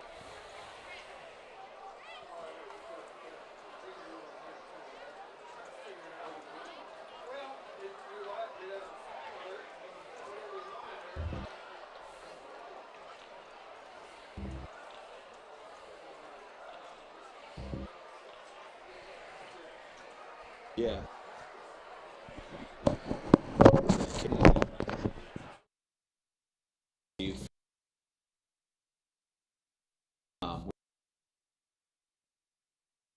We do to win. Got very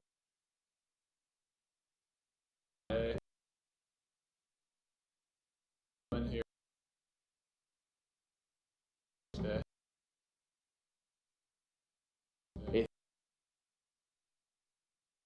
Boy, together. Senior.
Yeah,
so 2023 was my first year as the head coach, and we came up short. We finished the year 4-7. We underachieved from our standard as far as where we wanted to be at.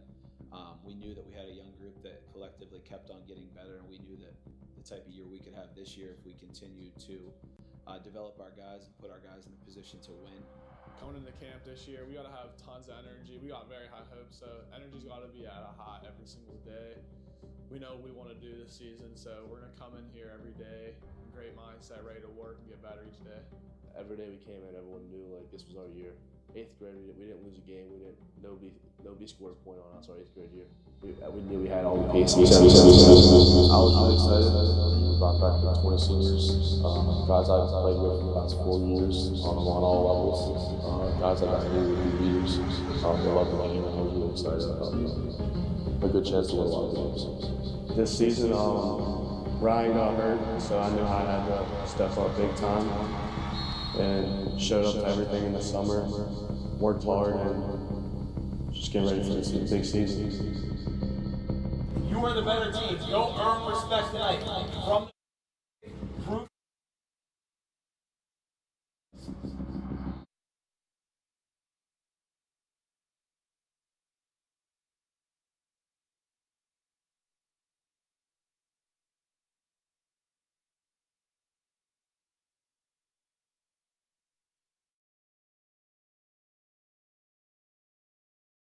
All of our rivals, St. Clair and Peters, win the conference championship, and then when we get to the playoffs, we want to win a Whitfield and PIA championship.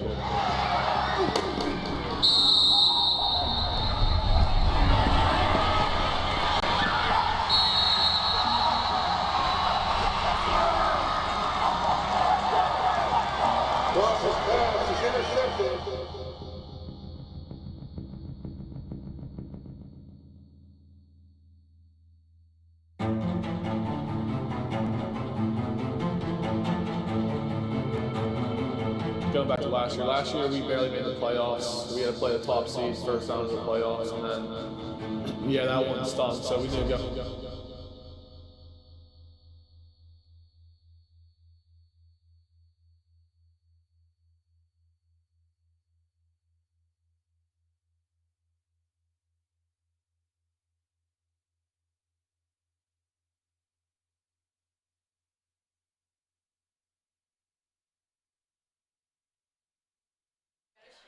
Hi, Nicholas Callis back here. I was having trouble playing the Built by Bethel Park documentary that was made, so I'll continue to work through that. And whenever I figure it out, just you'll get to watch it. And hopefully we get it a little bit to you before this weather delay is over. But right now we're still in a weather delay. There's lightning in the area. No rain falling right now. I don't want to jinx it. I'm just speaking facts. So yeah, hopefully we get back to football soon, and hopefully we can get you this documentary so you can be entertained during the weather delay. But that's why we are in this hiatus right now. So just stand by, be patient. Football to resume once the lightning clears the area. You're watching Bethel Park High School Football on Blackhawk TV on YouTube, simulcast on Bethel Park Public Access Television.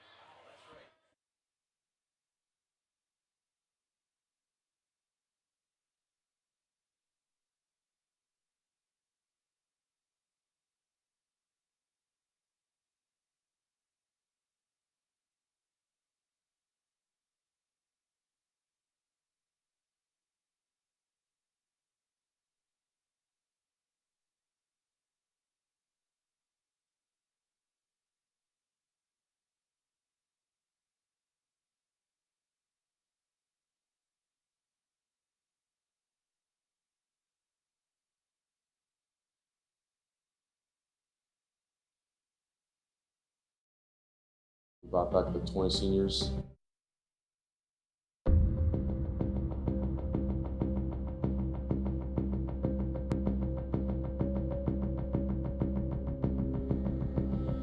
Yeah, so 2023 was my first year as the head coach, and we came up short. We finished the year 4-7. We underachieved from our standard as far as where we wanted to be at. We knew that we had a young group that collectively kept on getting better, and we knew that the type of year we could have this year if we continued to develop our guys and put our guys in a position to win. Coming into camp this year, we got to have tons of energy. We got very high hopes, so energy's got to be at a high every single day. We know what we want to do this season, so we're going to come in here every day, great mindset, ready to work and get better each day. Every day we came in, everyone knew like this was our year. 8th grade, we didn't lose a game. Nobody scored a point on us our 8th grade year. We knew we had all the pieces. We just had to put it together. I was really excited. I mean, we brought back the 20 seniors, guys I've played with the past 4 years on all levels, guys that I knew would be leaders. They loved the game, and I was really excited. I thought we had a good chance to win a lot of games. This season, Ryan got hurt, so I knew I had to step up big time and showed up to everything in the summer, worked hard, and just getting ready for this big season. At KPMG, we make the difference.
each day. Every day. Championship.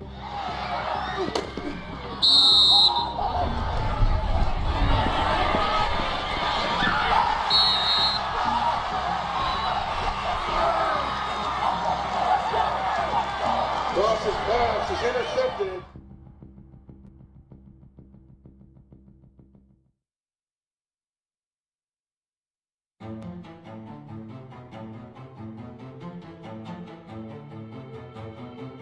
Going back to last year we barely made the playoffs. We had to play the top seed first round of the playoffs, and then, yeah, that one stung. So we knew going into this year we were going to work hard, so that wasn't the outcome this year. Yeah, we were pretty disappointed in going 4-7 my junior year. We had these goals. We all wanted to win a Whitfield championship and then win a state title. My favorite part is probably the competition. Like, Western Pennsylvania football is really good, and I feel like every game is pretty tough, and I feel like there's so many good players. Yeah, the Whitfield football is definitely different. I don't think you can go any other place and you're playing teams like Moon, Peters, USC, Pine, all these teams in 5A that are loaded. I don't think you're going to get that anywhere else. And it's a great for developmental because every week you're going to be playing some really good athletes, and definitely don't take it for granted. It's fun to play against good competition every Friday. I think there's a lot of rich tradition, great athletes that have came through, that have kind of set the standard. I think a lot of people care about Friday nights in the fall here, the media that covers it, and then the natural rivals that have been here and been going on for a long period of time. There's very few places when you talk to people around the country that have as much pride as the Whitfield. I think when you can be a part of that, I think it's an awesome experience for everybody involved. Playing in the Whitfield, I can't imagine it's more fun anywhere else because it's so competitive and anyone could beat anyone. Like, if someone had a bad night, and playing against the competition, it's way more fun than just beating people by 40 every week. When it's a close game, that's what's fun about football.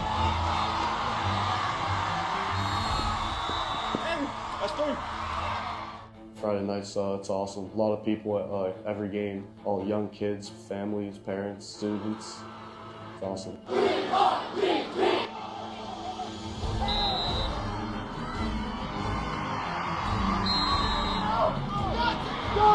Once again, I think there was a bad taste in our mouth as far as how we finished, which led to a very motivated group. I think it was a very senior-led group. There was a lot of key components from some underclassmen positions as well to build the team that we put on the field in 2024.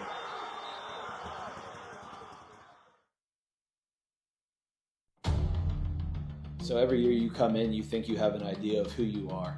Having a quick start was something that we talked about, especially the year before we did not do that. Coming into that first game against Seneca Valley on the road, you never know what you're getting into until you get into that point.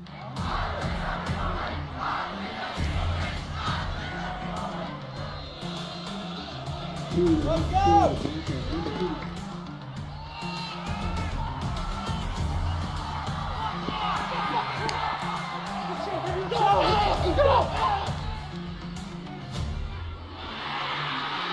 The defense really sparked that start, and it was kind of something that we built on. We took that week 0 win and kind of refreshed and faced some adversity against Mars, and on the road in a tough environment against a good team, a well-coached team at that. Mars was a good team. Like, all week people were talking about how they beat some team in Florida, and everyone was talking about how good they were going to be. How tough are we? Who is the 2020-24 Blackhawks going to be tonight? I'm tired of hearing all this about them. We went in there and we just showed who we were, and that was a big confidence booster.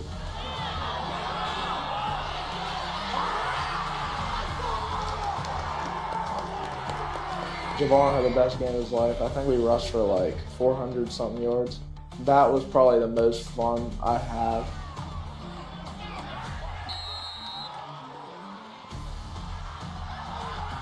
A really good offensive line. It all started up front with them. And Javon understanding the scheme and asking of what we're asking him to do as a tailback in our offense. The level that he came into with preparation as well. An extremely dedicated offseason, was a completely different player than what you had seen in 2023. Best running back in the Whitfield. No cap. No cap. Even when they would load up the box, he's still making plays on the rush game, breaking tackles. You feel it, but you also don't. Like, you know you're having a good game. But when you hear how much the running back has, it's a good feeling. It's when you make highlight reels and and you finally at the end of the game get the younger classmen and let them watch them play and watch them do great things. It's time to go. It's time to punch the clock and get ready to go.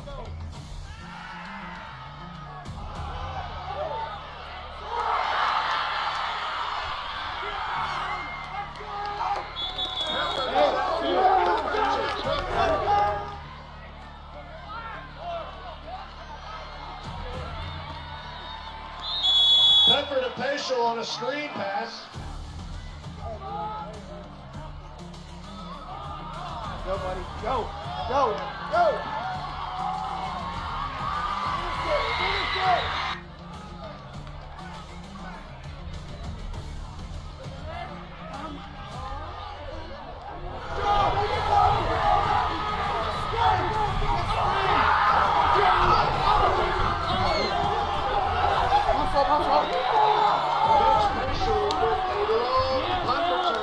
That's light work. Ryan Peacher's who? That's light work, baby. Ryan Peacher's who? That's light work, baby.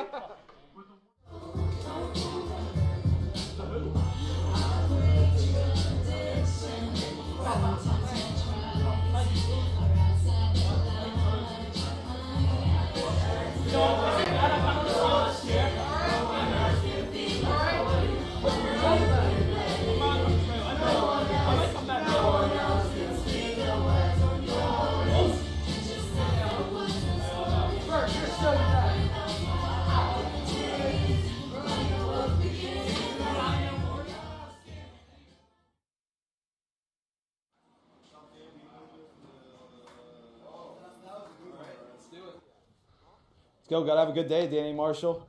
We're not off to a great start, Danny Marshall. Why do you lead with your head? Enough. Right leg 95, go. What's up, Eeyore? How we doing? I'm tremendous. Stiffer than anybody I know, Tim. Kickoff return 2. Here we go. Kickoff return or kickoff 2. Kickoff 2. Bouncy. Ready, team. Ready, team, shoot. Right. Let's go. Look, punt team, first defense. Look, punt team, first defense. Caps, Marcus Caps. And Lane's the boomstick. Lane's the boomstick. We got the best defense out here right now. Period. Introduce yourself to Mike. Name, class, position. Mitch Paschal, class 2025, wide receiver. Shoot.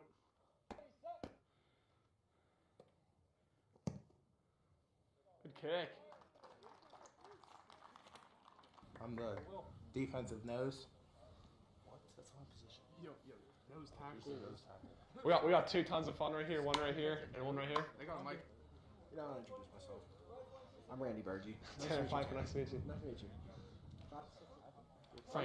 Frank, did you introduce yourself yet? 2025 athlete, number 1, 42 touchdowns freshman year. Yeah, so when you lose a player the caliber of Ryan Petrus and kind of how we move him around, that's a key piece of what we were building here and through the offseason. Yeah, we got the news spring that he tore his labrum, and then that was like a punch to the gut at the beginning, but we had so many more weapons around us. But it was definitely difficult because that's like he was the guy the past couple of years, so not having that the first 5 games was rough, but we adjusted and then we did great. People stepped up to make plays, and then it just made us come together as a team more when he got hurt. Yeah, I think it was June. I took a hit. I hit someone with my shoulder, and I continued to practice and play through that. I was playing summer baseball as well, so I was continuing to throw, and I couldn't throw at all. So I got an MRI. This was early July, and then I got my surgery July 25th, and the doctor said it's either going to be 4 to 6 weeks or 4 to 6 months. And then I woke up at a surgery, and he told me it was 4 to 6 months. And then after that, I was like, oh, my football season's done. And I was like, I really want to get back for my senior year. And I did everything. I did all my PT, and I was following it really strictly. So and I was able to get back by last 2 regular season games, and I was super excited about that. Ryan's preparation as far as what he was able to do to come back, I think is unique as well. And I think that's probably the biggest thing that I'll remember about the 2024 season as far as what he did and how he handled his rehab like a pro. There's very few times that you can see a high school level athlete take the time and have the determination to come back from an injury like his when he had his labrum surgery. And I can vividly remember in August us going up to Seneca Valley and him doing his rehab on the field as our first group is out there warming up in pregame. And that's something that I could coach for a long period of time and probably never experience again. I think that his determination that he showed to get back was a testament to the type of person he is and the type of player he is as well. After my junior year, I had really no offers, no looks. And then January, February came around and coaches started talking to me more, and I kept getting some offers. And I feel like that got me really excited and really kind of gave me motivation for my senior year. And I was like, I need to have a big year just to show all these coaches and everything, all the time and hard work I put into it. So I feel like this injury helped me to just become a better person and just develop more, I feel like, and help my team overall. Clap it up!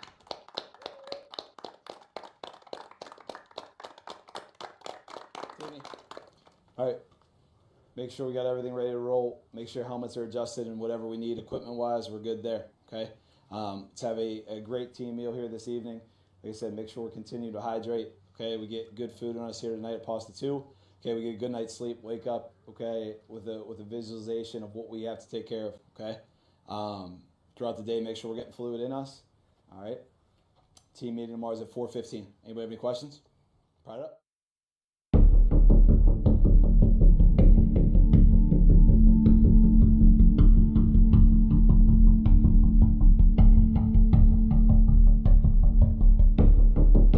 We gotta be physical. They're just gonna see if they can take their size and road grade us. That's all they worked on in pregame. Now listen, leverage, angles, hustle, tackle. That's what's gonna win this game. They want to run the ball 90% of the time. Play with great leverage. Know where your help is. Do your job. Be great tacklers. Get your body on them and wrap your arms. No sissy tackles, no arm tackles, right? And get ready for two tight ends and fight the phone booth. Let's go. Set the tone early. Play that heat.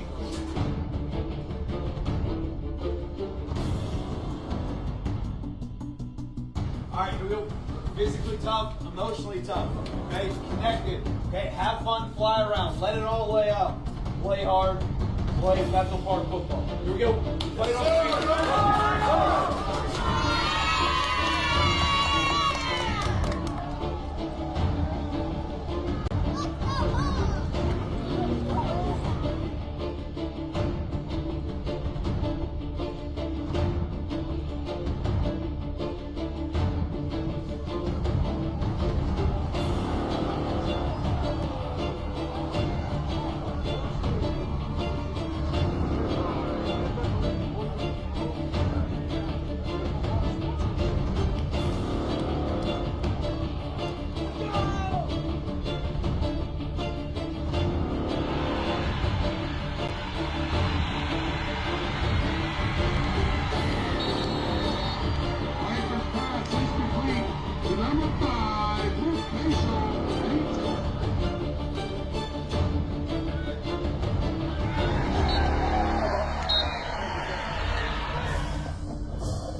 First of all, our defense was holding teams down, and then offensively, we were firing on all cylinders, putting up like 49 points a game. We had tons of weapons. Everyone was scoring through the run game, through the pass game, special teams.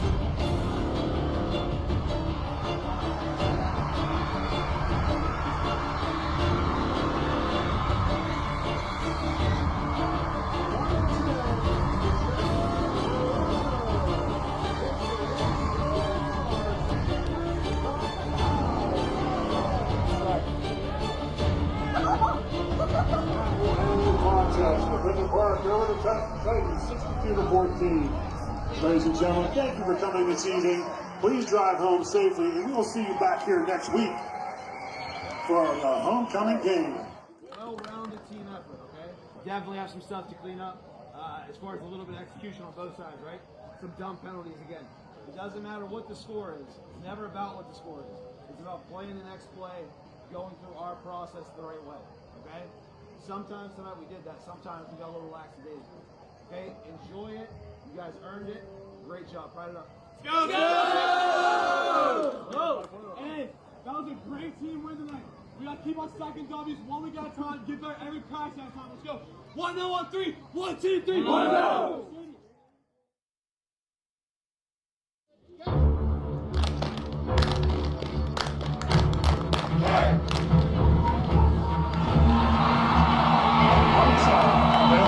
Mark 124-7.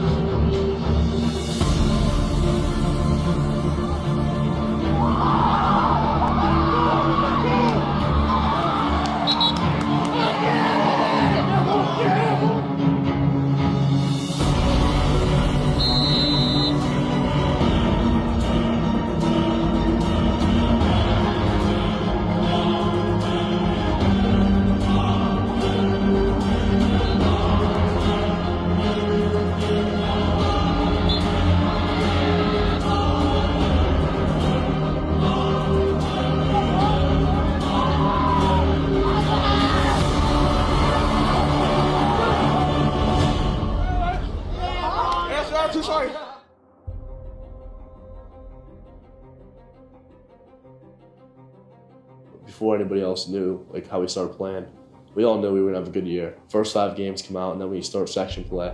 So the Moon game was definitely our first test, and they're actually a really good team. Our conference was pretty good. We did not play well in 2023 against them and wanted to make sure that it being a start of the conference play for us, that we got off to the right foot in conference play.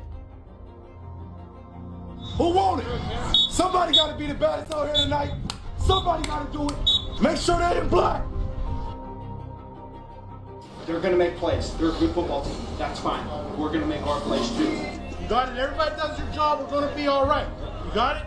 I don't really like Moon, like personally. I don't know why, but they smoked us last year, embarrassed us. Coming into the game, I was ready, prepared. Hey, we've been saying it all week. Don't forget how they embarrassed us last year. Don't forget that. Every drive, don't start slow. Smack in the mouth, every play, every drive. Let's go. Win on 3. 1, 2, 3. Win!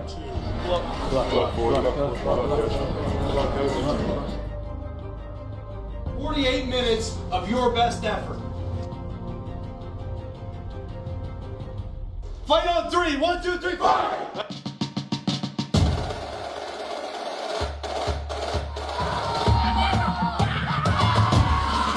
Bethel Park has won the toss and has elected to receive.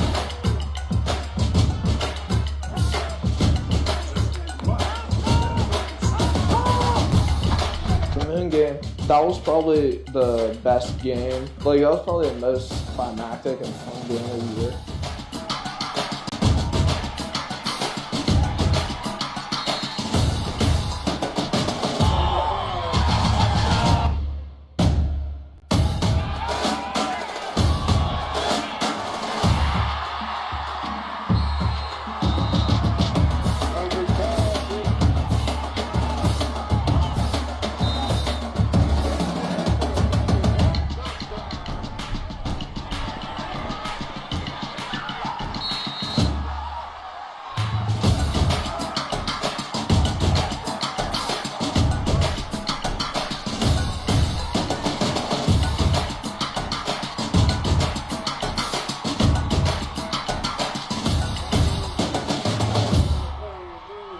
It was just back and forth all game, scoring, fumbles, interceptions, everything.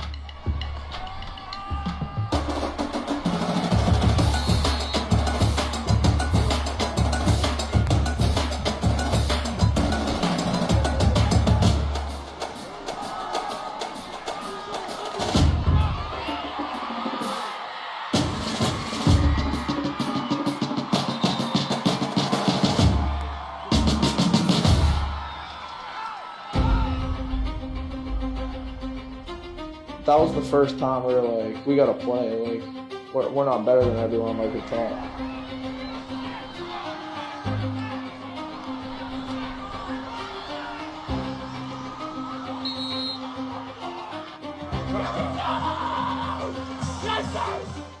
They were tough as a team. That was one of our best games of the year. And especially being a conference game, that was definitely a must-win game for us. Yeah, we knew going into that game it was going to be a 4-quarter game. So we knew going in we were going to have limited possession. So our game plan when we got to that was every possession meant we had to score.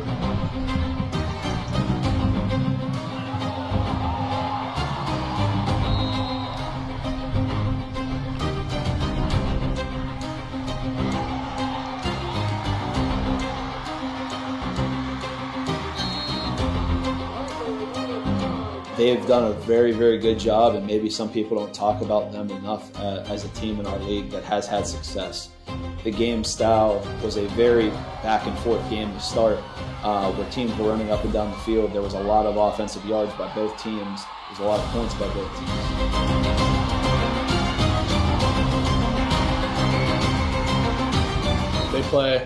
They play a tough style of football. They do the wing tee. They like to drain the clock.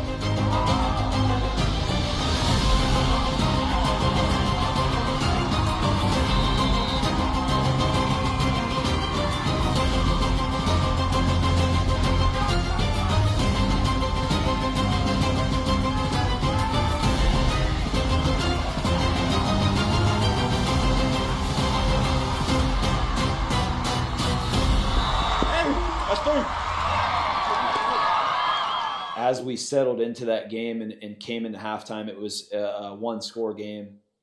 And as we left halftime, we knew that, once again, we just got to clean up this, and we're going to be okay.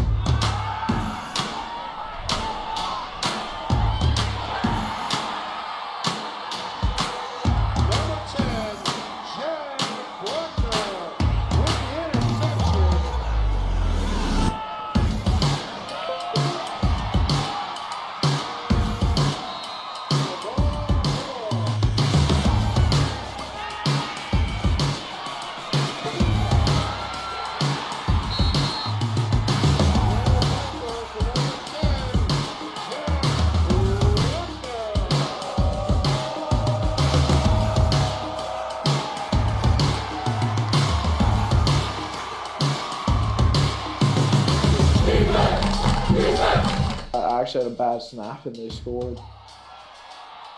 The ball was bounced around and Moon picked it up and returned that for a defensive touchdown.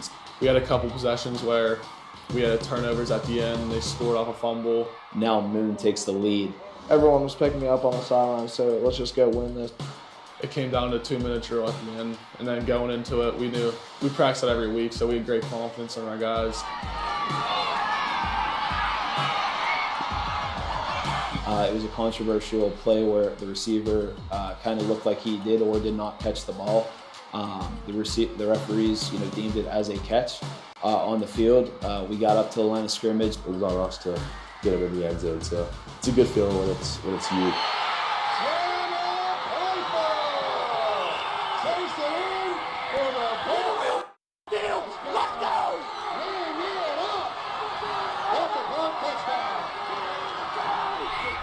Money drive, 2-minute drill, let's go. They tried for one last Hail Mary type of play, which we ended up intercepting and running back for a touchdown. He takes it in for the Bethel Park touchdown. The game could have went a bunch of different ways throughout the course of that. Our kids were super resilient through the whole thing, never getting too high or too low, and just playing our brand of football. And I thought that was a big point for our team to get over that hump and start conference playoff the proper way. I thought was a critical thing in our season. That's how you win the game.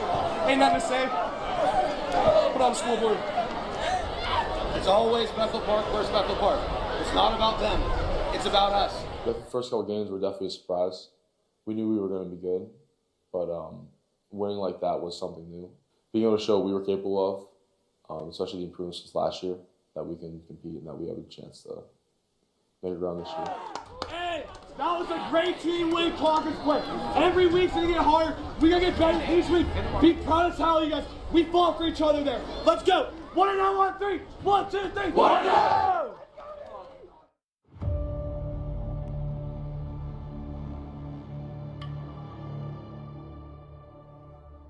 We knew that USC and Peters were there, and that was our goal. Win Whitfield championship, and you could feel the pressure, but we had to go out and have fun. And that's all that mattered. I feel like we started to get some recognition of beating all these teams, and we were going undefeated and going into the section. I feel like we kind of had a chip on our shoulder from last year, losing the first round of playoffs, and we wanted to prove everyone wrong.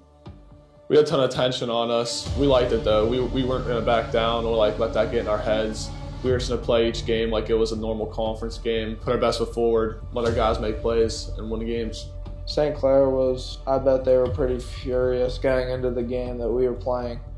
If it's basketball, football, whatever, that's our big rival. So yeah, we take it seriously here. It's a 5-minute drive to their field right now. I feel like it always comes down to this section, and it's always a really close game. So it's a really fun game to play into. We know who they are and how they play. Everything we did during the off season, every practice, it's what you got to work for to beat that team. You know those guys. We were super confident going all these games. We were healthy, most importantly. You've been preparing for this for a year. I guarantee you they've been preparing it for a year. Now you got to go out and play, man. You're prepared. Play fast, hard, smart, physical football, all right? Let's go. Let's go! Always packed crowd. It's one of those games that always gets a lot of coverage too. So that makes it a really fun rivalry game. No talk, all smoke. Run it up! For 4 quarters, they got to see us. They got to see us. They got to step in the ring with us. At our house. Talk with the pads, rooted in substance. The toughest team will win the game. The most physical team will win the game. 365 days you train for this one. Goal number 1 is right in front of you. What are you going to do? Fight on 3. 1, 2, 3, 4. Let's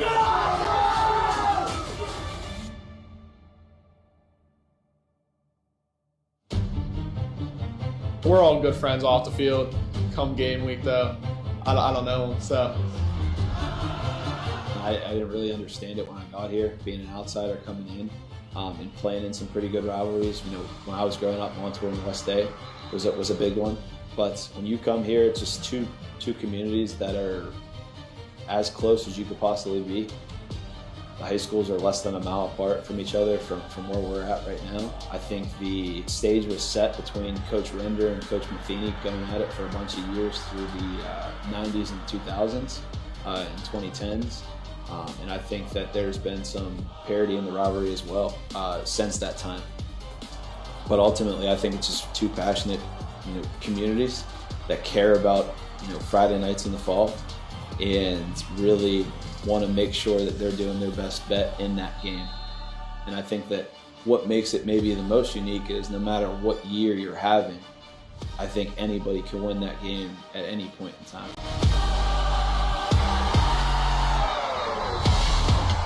Getting my first carrier catch was it was much better. I felt more comfortable. It was definitely an energy boost because he's electric. He can do anything on the field he asks him to do. So yeah, it was definitely good having him back.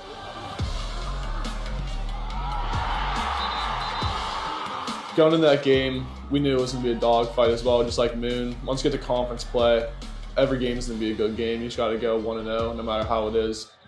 We knew they came off a huge win against Peter, so they had a ton of confidence going in. They were the number 1 team, I think, in 5A at the time. So it was a good test. We were looking forward to it, going against number 1 team, trying to take them down.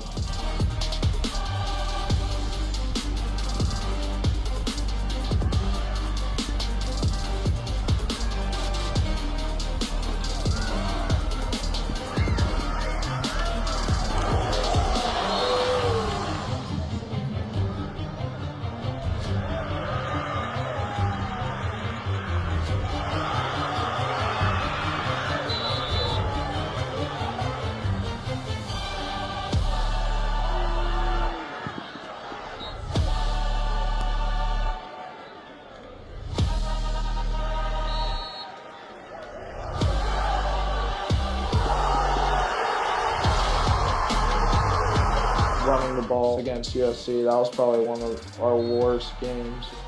We kind of knew how the game would play out with them having a very good defense So that the number of possessions, both teams trying to run the ball, we knew that would kind of be limited in that game.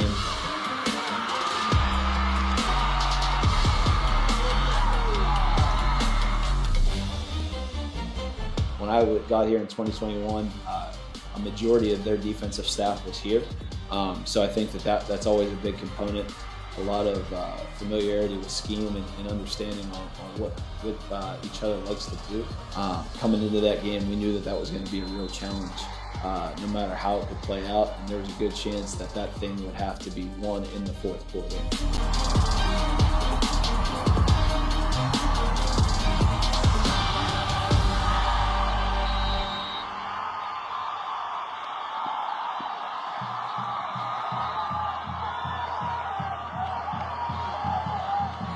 Come on!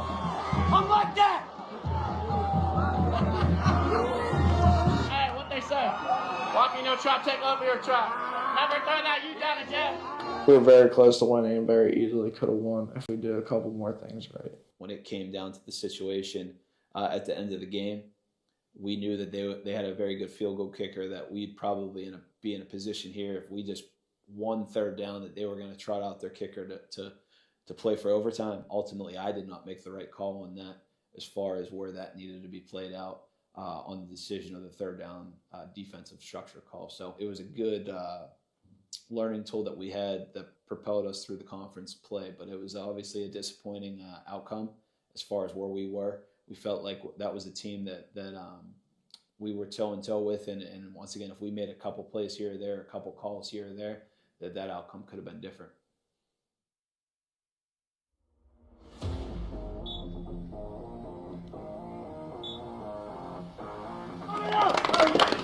Break off! Break off! Break off! Hey, this is playoff game night.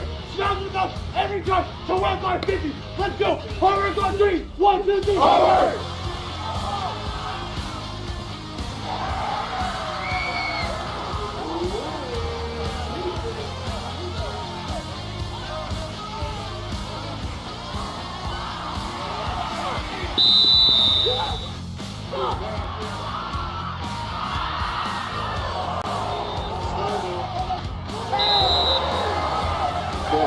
Pass is incomplete.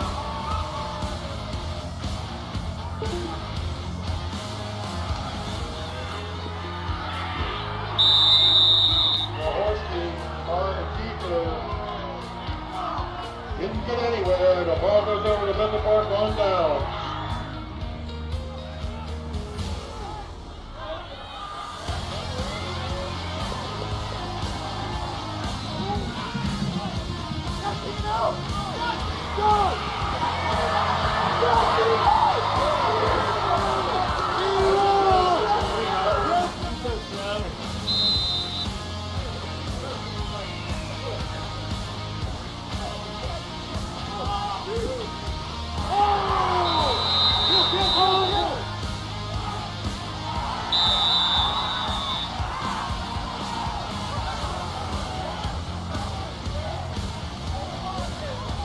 That won the contest with Bethel Park over South Fayette, 35-14.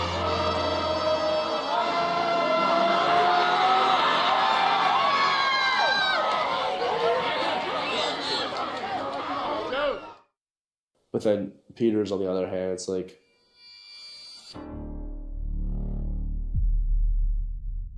they had two kids that were both going power 4 for edge rushers, and we knew that me and my right tackle both knew that we had a game ahead of us. Last year we kind of got blown out by teams like Peters and those bigger games, and being able to compete in those bigger games is really fun. Peter's like 5 minutes away from here, so that's obviously a big time rivalry as well we take seriously.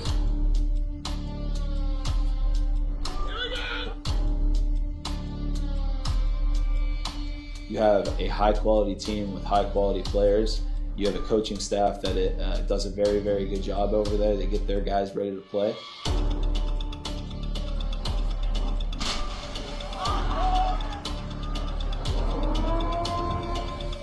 For me, that was probably the most fun game of the year, just competing with guys I'd known. The atmosphere was awesome.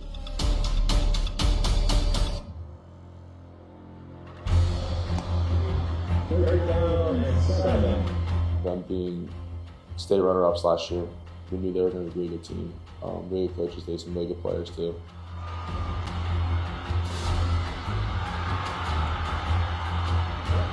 We just hit a touchdown. This is the same thing that happened our junior year, and that's just like when you feel like a confidence boost. I was like, it's too easy. It's always been a rivalry since youth football.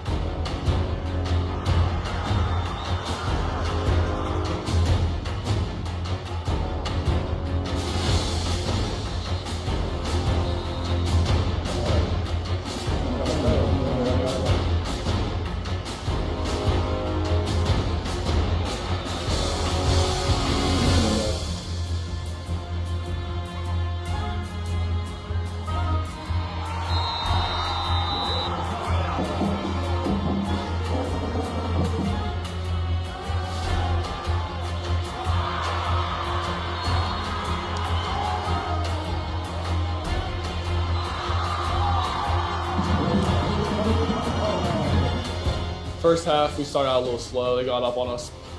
Seeing them being down, it's a great feeling. Like when you're down, you get to play.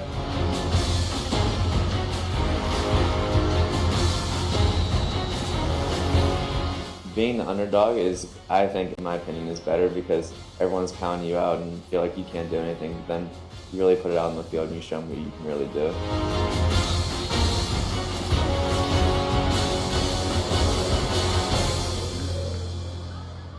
It was a fun game. The adrenaline was going, so then it was just back and forth. So it was great to be a part of. Javon ended up rushing for over 200 yards against probably the first or second best defense in the league.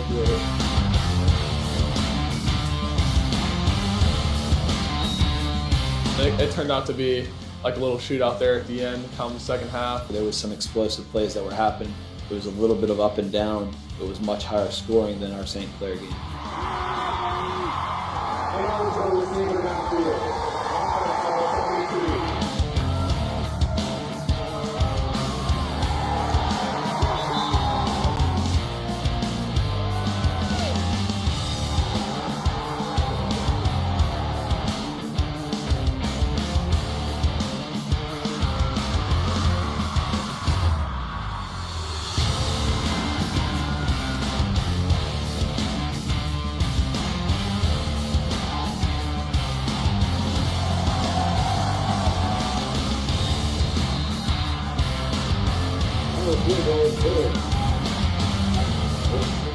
We are going to need another one.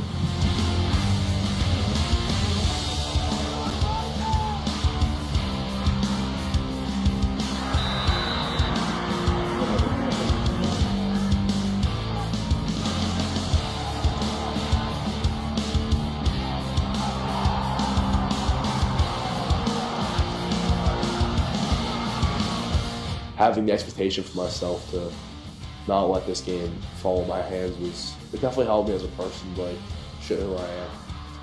And we didn't let up any sacks. We played really well. So the rivalry, it's a good one. It makes you definitely want to play better.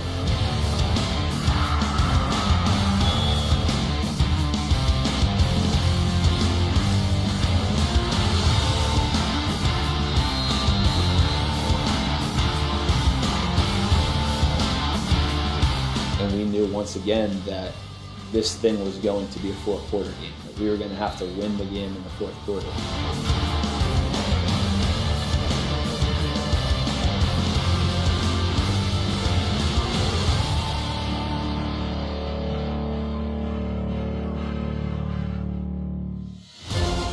We got a fumble recovery. We were up 28-24, man. Like we had all the momentum.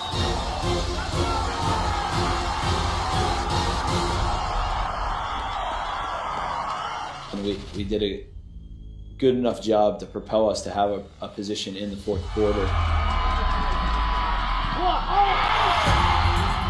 They blocked a field goal, and then instead of going up to be up 7 at that point in time, we ended up being up 4, and they ended up going on a drive that basically killed the entire clock.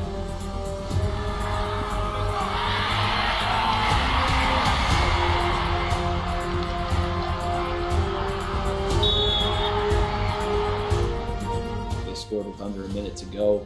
to go up 3.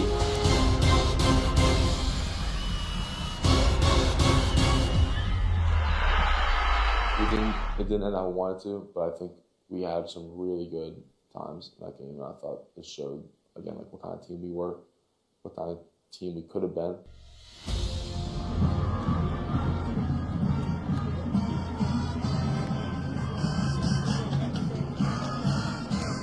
It was a high-quality game with 2 talented teams on the field, and wasn't the outcome that we were looking for on that Friday night.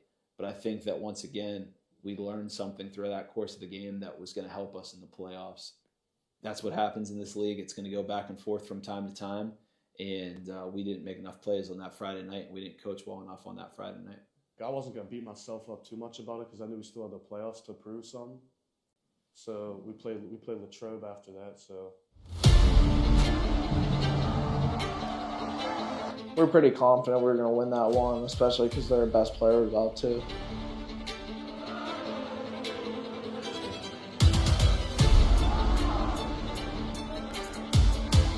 I remember they drove down the first 3 minutes and they were about to kick a field goal and we blocked it, and then it was all us from there. Yeah, so we're coming off a loss last week against Peters, but we knew we were in. We felt that we should have got that 4 seed, that bye, so that gave us a little chip on our shoulders. So we're looking this week for blood. We're hoping to get a big one here, and then we're going to go to the Wolverine and take care of Woody. So we're ready to roll. I mean, I think we scored 40 points first half.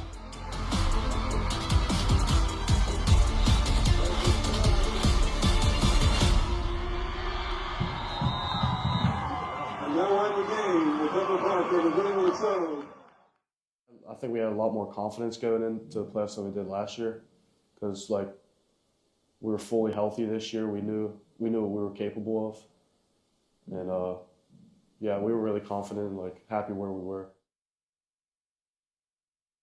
And that propelled into a second-round game against a highly talented Woodland Hills team. We got our guys, they got their guys, they got a ton of good athletes. Scoop Smith, he's very special, but we got Ryan Peters, so we think we're going to match up well and we're going to take it to him.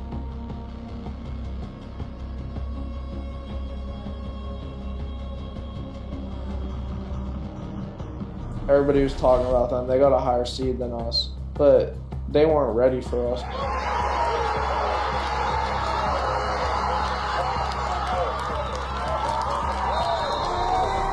And having that experience was awesome for me. I never had the privilege to play in the Wolverine or coach there before, so that was a first.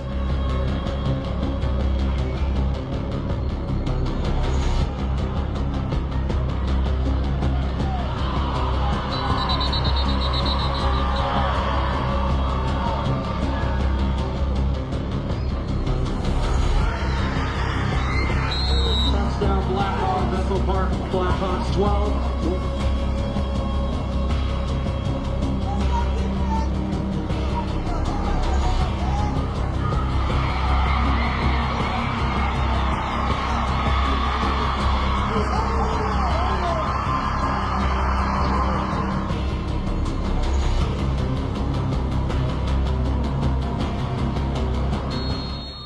Kids came out and executed. There was a little bit of adversity that happened in that course of that game, and Woodland Hills was a team that would not go away.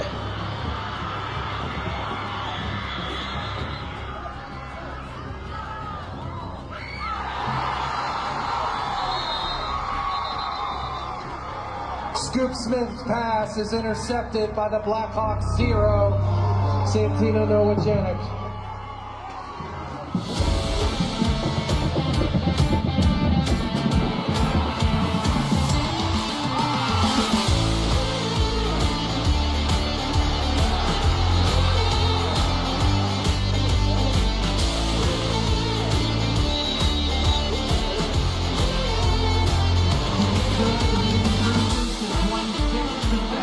Every time that we felt like we got it to a 2 to 3 score game, they would respond with a play.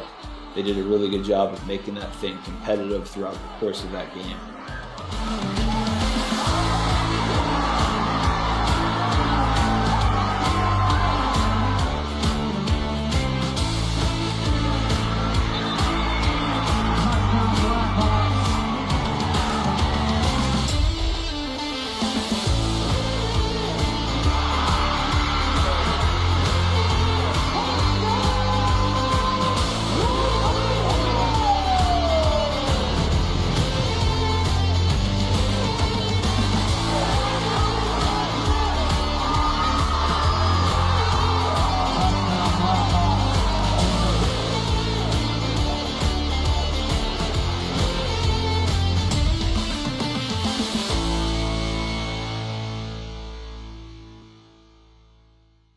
was the first time that Bethel Park had ever beat Woodland Hills in a playoff game before.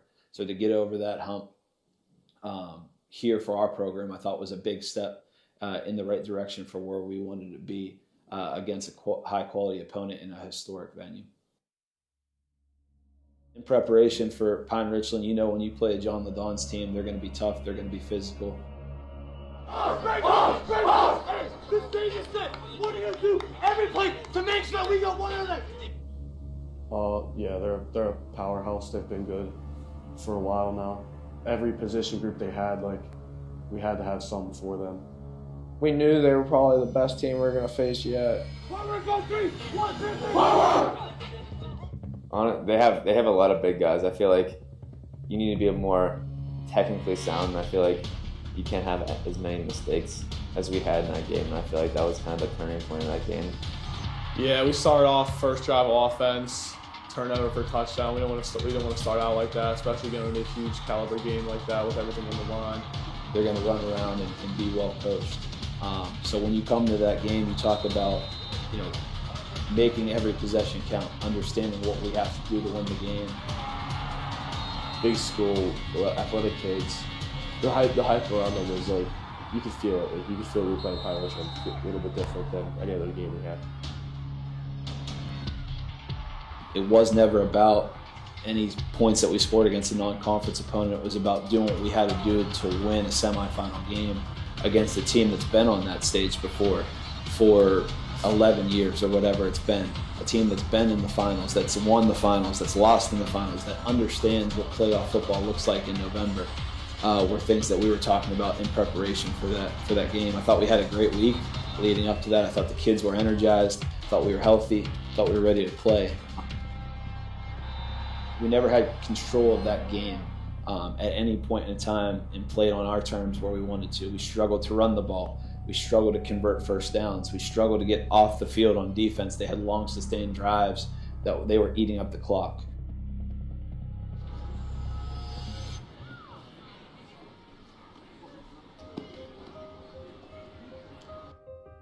That group of players was special at Pine Richland, and they did a really good job of executing their plan, playing fast and physical, and they were the better team that night. It was pretty upsetting, but I feel like I wouldn't rather do it with anyone else, so, it was okay. Yeah, it was the most special thing in the world to be a part of. Everyone that we developed into the past 3 years, we took our beatings last year. We were a young team, and then everyone developed, stepped up this year. Everyone put in the work, so I couldn't be more proud to be a part of it. And then everyone was getting successful on and off the field, so it was great to be part of in the locker room, workouts, runs, speed and agility work, conditioning. It was just all great to be a part of through the past 4 years, and especially this year when everyone was older and we were developed into something special. Yeah, I think that there is maybe some other areas of Pittsburgh perceive this area, whether it be the South Hills or Bethel Park, as a place that cannot be a perennial contender. And also, that was one of the big things when I took over this thing that we definitely are searching for. Not just having a good team every 5 years or every 8 years or every 10 years, being a team that can be a contender year in and year out. And ultimately here in the program, that's secondary to developing our student athletes as people and as students as well. Athletically would be the third thing as far as where that falls into place at.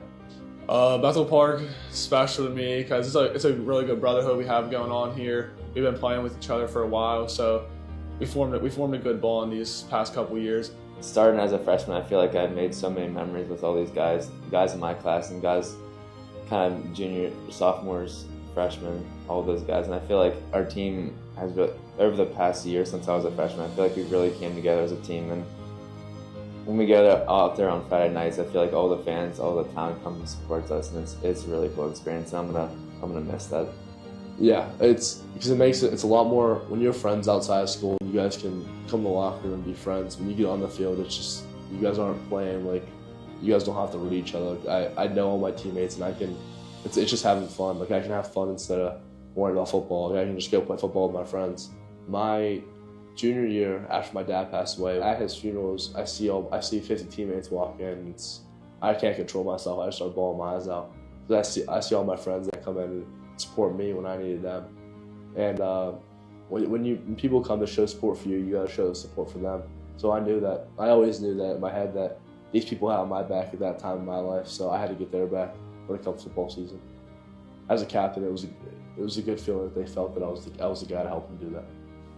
I always remember the bonds I've created with all my friends, all these coaches, great coaching staff. I've built great bonds with these coaches, and yeah, I'm gonna miss it. I mean, I'm just really happy how the season went. You know, being 4-7 the year before, and then I know we'd been like 10-3 the year before, but being able to play with all my best friends the past 4 years that I've known them, that was just really fun. Being able to win games with them was awesome, and I mean, it's gonna be like a season I'll never forget for the rest of my life. So. I think Friday night's special. There's only so many of them throughout the course of the year, and there's a lot of preparation that goes into this thing in the sport of football. It was like January, so I came into football. We were doing morning lifts, and that made me have like I wanted to like be great and get strong. I knew I could do it, so I wanted to be as strong as possible, and it definitely helped my personality. Made me a man. It's like I always say that's the day I became a man. So. In the weight room, no matter what it was, I had a responsibility now, and it wasn't just having fun in high school. It was doing something that was something great. So football definitely helped me, made me a tougher person, built my relationship with people that I love, like Coach Bankage, all my friends and stuff. So yeah. I do think that we grew as a program from the year before. In 2023, we achieved a ton of success, both as a team and individuals.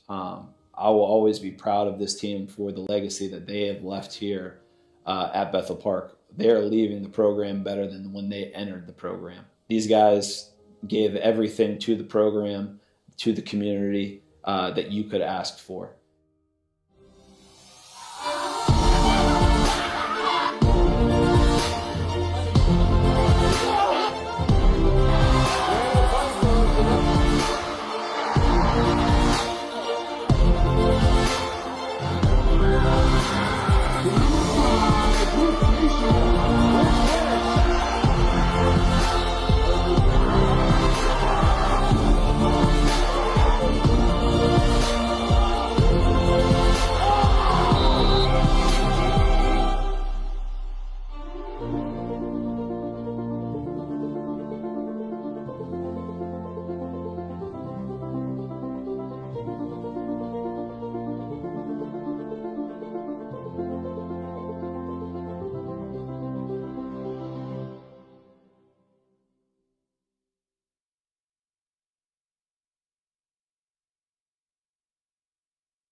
Well, perfect timing that was.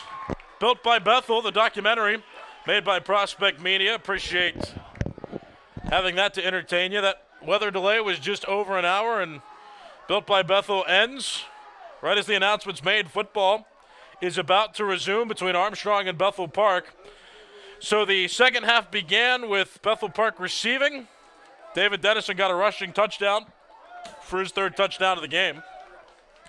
And Bethel Park extended its lead 42-14 at the time. Then after that, Armstrong was able to score. They grinded again like they had in their previous touchdown drive on offense. This time, though, it was not a rush, but a pass. Completed to Quinn Olson for a touchdown from a half yard out of the goal line, making it a 42-21 game. Then Bethel Park got the ball back, and shortly after that, a weather delay was called because there was lightning all across the skies. There was a little bit of misty rain as well that was falling. And so a rain delay of about 1 hour and 5 minutes has come to an end, and both teams are ready to resume play.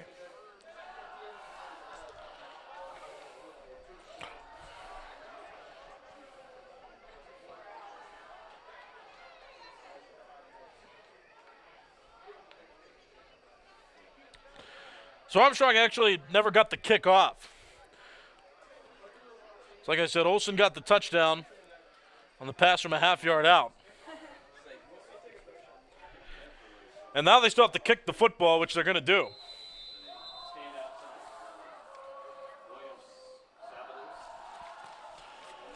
Kick back deep. Fielded, and the two Bethel Park players run into each other. It's Braden Bruckner who returns it and gets it just past the 20-yard line. Reefer on the tackle for Armstrong.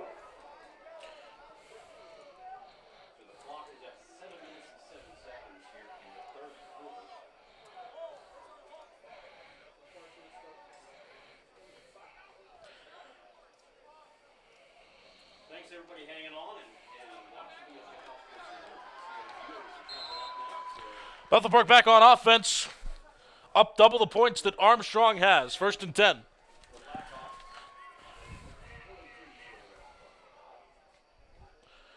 There's the snap.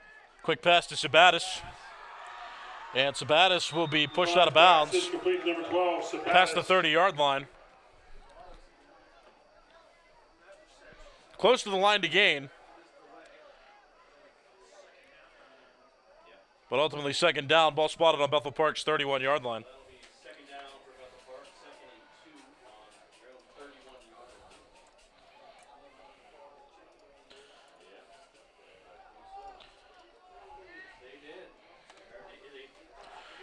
Handoff David Dennison. Gets a 1st down and a little bit more as he's brought down around the 40-yard line. New set of downs for Bethel Park. Tackle number 15, Kinsey. So unfortunately, not too many fans have lingered around. Armstrong is well up Route 28, Pennsylvania Route 28. It's a hike to get there. It's about an hour and 20 minutes away from Bethel Park. So the bands are gone. The cheerleaders are gone. Only the players remain for Armstrong. The Bethel Park band is also gone. Noah Zhenik makes the catch.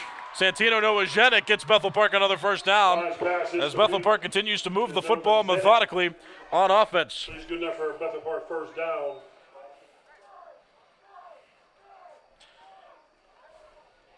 Cooked this on the tackle. 5:46 left in the 3rd quarter. There is a significant chunk of the student section, though, that's still here for Bethel Park. You can hear them chanting. Most Armstrong fans are gone.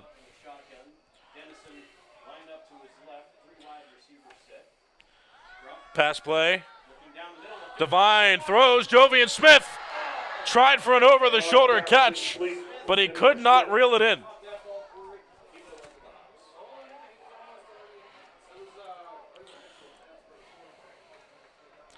.5:25 left in the 3rd quarter. Bethel Park up 42-21. Jovian Smith had a touchdown. If he would have secured that catch, he did not. So it just goes down as an incomplete pass. 2nd down and 10 from Armstrong's 42. Smith in motion. Pass play, Devine. Swing pass, David Dennison is still running. He broke a tackle in the backfield and ends up running for a 1st down and plenty more. For the Bethel Park 1st down. Ball be spotted at the 20-yard line. men on the tackle.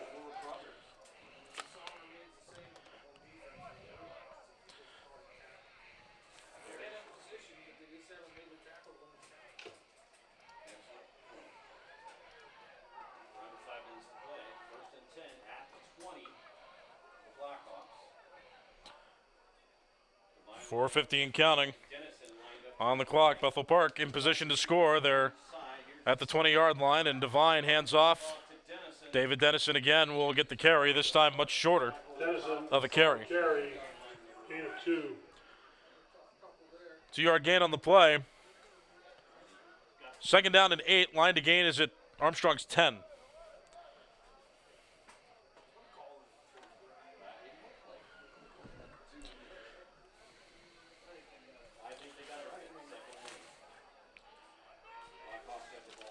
Simmons taken off the field. Bethel Park's got a bunch set on the left side of the line. Sabatis, Braden Bruckner, and Noah Zhenik. Handoff up the middle. Once again, David Dennison on the carry. Dennison on the carry.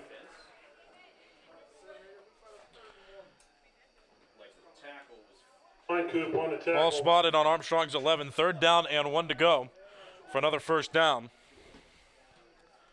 And Bethel Park again switches up personnel.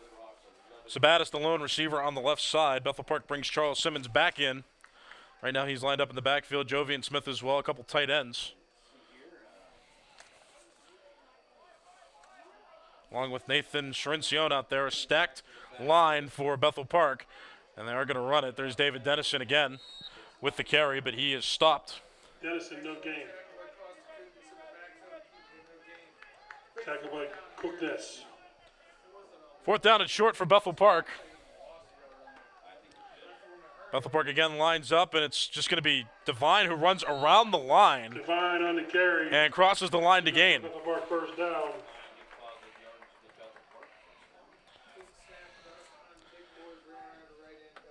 You rarely see that. Devine, though, ran around the line to get a first down. Usually you see quarterbacks, when they sneak it, they just run right in. But Devine ran around the line, found some space, got a first down. So now it's 1st and goal for Bethel Park. And they start this set of downs on Armstrong's 7. 1st and goal. Again, I formation for Bethel Park. Stacked right side of the line. Devine calls for motion. There goes Sabatis. And a couple of handoff options, but it's Sabatis who enters the end zone for a touchdown. Takes it in for the Bethel Park touchdown.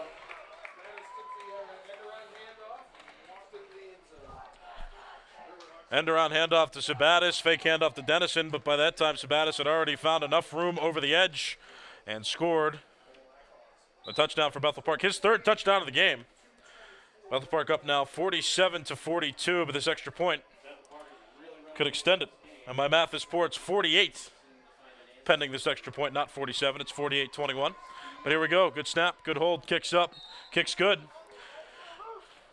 And after that, Bethel Park touchdown. The score is now 49-21. Bethel Park is ahead of Armstrong with 2:25 left in the 3rd quarter. So again, if Armstrong does not score on this next drive and Bethel Park scores another touchdown, the running clock mercy rule will go into effect. You see the Bethel Park student section. There's still some people out there. And we'll show you those guys right now. Look, there's a pretty significant crowd of students that are still here. I mean, most of the bleachers on the home side and the away side are empty, but there's a little cluster of the Bethel Park faithful students who still want to watch some football tonight. So they're here, and they believe Bethel Park will win. That's what they're chanting. Bethel Park Blackhawks, Armstrong Riverhawks, playing in a Class 5A non-conference game. Both these teams still have another, at least a couple weeks before conference play begins. As Jackson kicks it off, goes deep toward the end zone, but it's fielded and run back. That is Quinn Olson, who tries to take it back, but he is stopped around Armstrong's 15-yard line. Tim Ondo on the tackle for the Hawks. Tim Ondo credited with the tackle for Bethel Park. 1st and 10, Armstrong spotted on their own 15-yard line. So Armstrong starts conference play a week before Bethel Park because Armstrong has one more team in its conference than Bethel Park does. Bethel Park and the Allegheny 6, they have 6 teams. The Big East Conference has 7. So Armstrong starts conference play on the 19th. 1st and 10 from Armstrong's 15. And Armstrong just tries to run it. Kuknis on the carry. And it's Costa Kuknis. Senior running back on this team has gotten a majority of their carries tonight. Gets a short gain there. 2-yard gain, 2nd and 8 from the 17.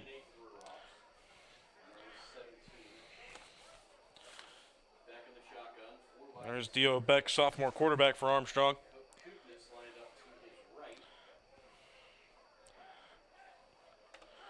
Ball snapped, pass play. Beck throws it. Olsen again with a catch. And he is forced out of bounds. Pass is complete to number 5, Quinn Olsen. First down for Armstrong.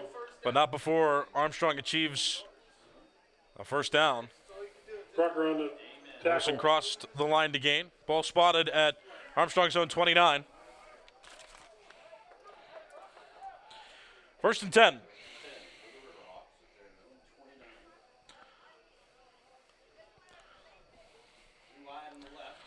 Armstrong's been moving the ball more efficiently. Well, they did start moving it more efficiently to end that second quarter and beginning in the third quarter before the weather delay. Kuknis again carrying the football, and he's eventually swallowed up. On the carry. Bethel Park, that was Cuea on the tackle. Gain of about 4 yards on the play, 2nd and 6 from Armstrong's 33. Appreciate Jake and Parker being out here as well for us. They're running cameras for this game. Ethan Kinsella back at BPTV Network Control, bringing this game onto cable television. Again, Olsen with a reception, crosses the 40, gets a first down for Armstrong. Olsen on the reception for Armstrong. Plays good enough for Armstrong, first down. Cueva on the tackle. The ball spotted on Armstrong's 42, 1st and 10. As Armstrong methodically moves toward midfield. And the quarter about to end. Armstrong lines up, seemingly going for one more play. And they will run one. There's Kuknis. Short gain on the play. Kuknis on the carry. And with that rush, the third quarter comes to an end. Johnson on the tackle for the Hawks. Armstrong with 1 touchdown in that third quarter, Bethel Park with a couple. In the third quarter of play. And after 3 quarters, it's Bethel Park 49, Armstrong 41. So 21, excuse me.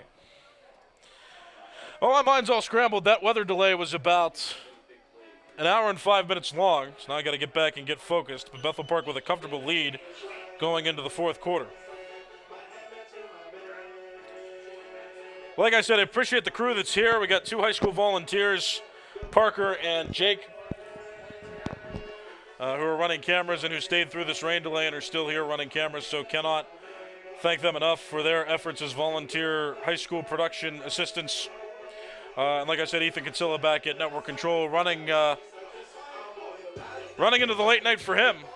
He's usually not here this long. These games are usually over by 10:15.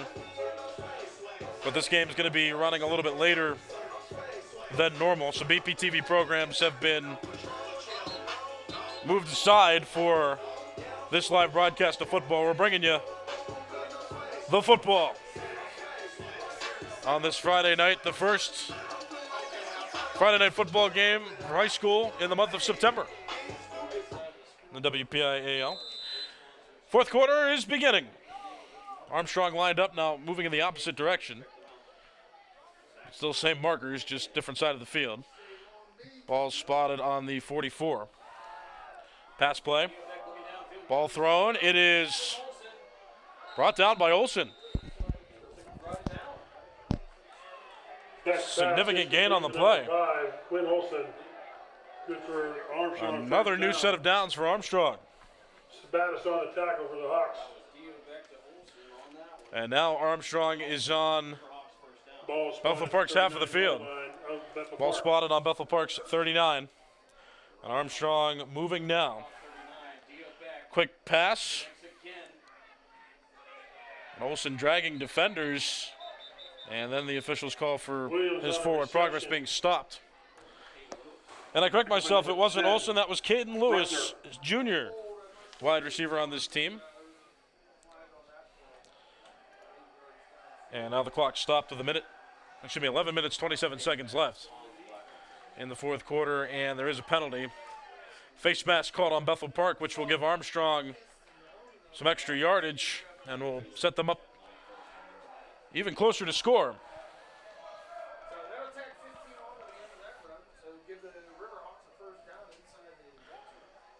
So Armstrong with a new set of downs. They're now inside the 20. Ball officially spotted on on Bethel Park's 17. Handoff. Kuknis again on the carry. So it's been Kuknis and Olsen who have been pretty much the catalysts for this offense. Saw Lewis get a long reception there. It's hasn't been a frequent occurrence for Armstrong. They've been using a similar cast of characters as now a whistle stops play. Timeout, Armstrong. And Armstrong calls a timeout. First timeout they've used in this half. So they've got 2 remaining. Oh, the students out there, see them still with some energy, supporting the Blackhawks football team. Bethel Park next week will play at West Mifflin, their first road game of the season.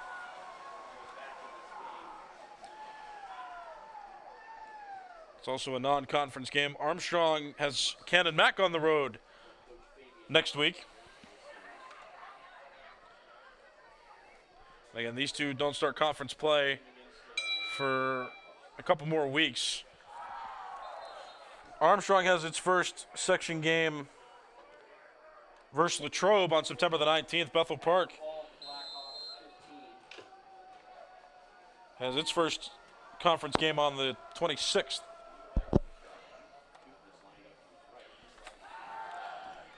Pass play, ball thrown to the corner of the end zone.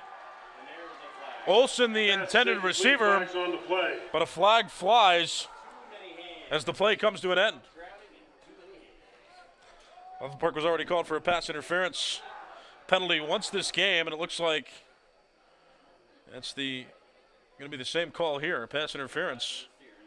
Kuea was the one that was back there in coverage. And so Armstrong will be awarded half the distance to the goal line.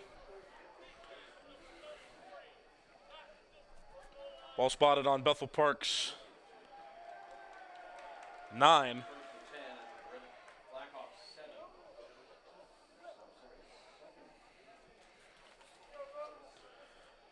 Second and goal from Bethel Park's 9. Armstrong lines up. Pass play, and he's sacked. 2 players got in there for Bethel Park. Will Sabatis was one of them, and Richard Johnson was in there as well. That was a great play. Those 2 just launched in there like missiles and sacked the quarterback, Dio Beck. 3rd and 10.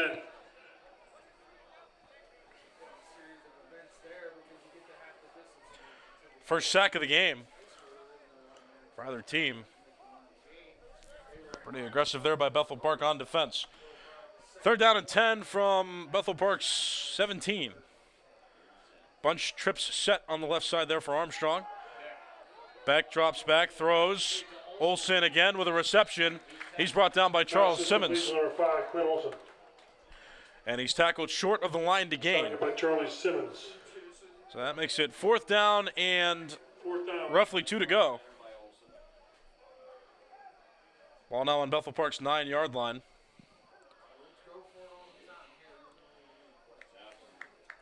Armstrong not in a situation to punt here. They're going to go for it. Not going to try for a field goal in this situation, being down by so many points. 4th and short. They're going to try for the end zone. Incomplete pass intended for Xavier Williams. Bring us back to Bethel Park on downs. Braden Bruckner was back there in coverage. And for the second time this game, Armstrong turns it over on downs. 4:25 left in the fourth quarter. It's a 49-21 Bethel Park lead. And this is a situation where Bethel Park has David Dennison and could very well just run out the clock. Just continue possessing the football, continuing to grind down the clock, and come back with its second overall win of the season. Both these teams 1-1 coming into this game.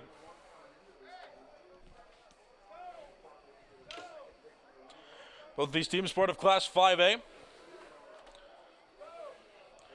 Armstrong part of the Big East Conference. Bethel Park part of the Allegheny 6 Conference. And they do have Devine still in there at quarterback. Handoff to David Dennison. Dennison on the carry. Strong run there. Second down.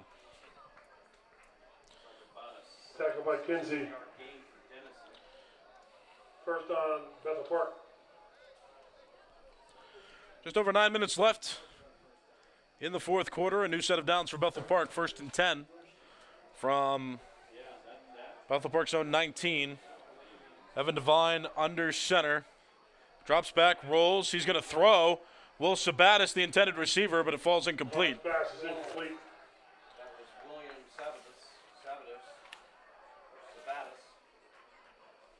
Xavier Williams on coverage there.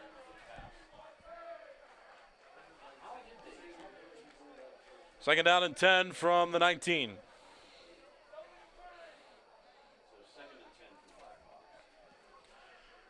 Devine now in shotgun. Dennison still in the game as his tailback. Another pass attempt here. Devine will throw it deep downfield. Noah Zhenik. Pass is incomplete. Devine's pass is incomplete. Quinn Olson was back there on coverage of Noah Zhenik. Pass falls incomplete, making it third down. Aggressive defensive play there by Olson to stay tightly covered on Noah Zhenik.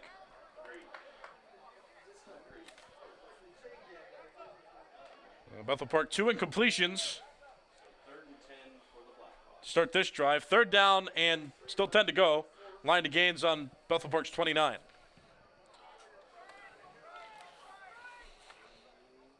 Pass play. Devine again will try to throw, and he's going to be sacked.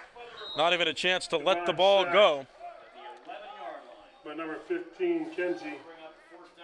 Armstrong's Caleb Kinsey. Helped out by Hutchins. Credited with the sack there. That'll bring up fourth down. Bethel Park loses 4 on the play. And Bethel Park going to try now to punt it away.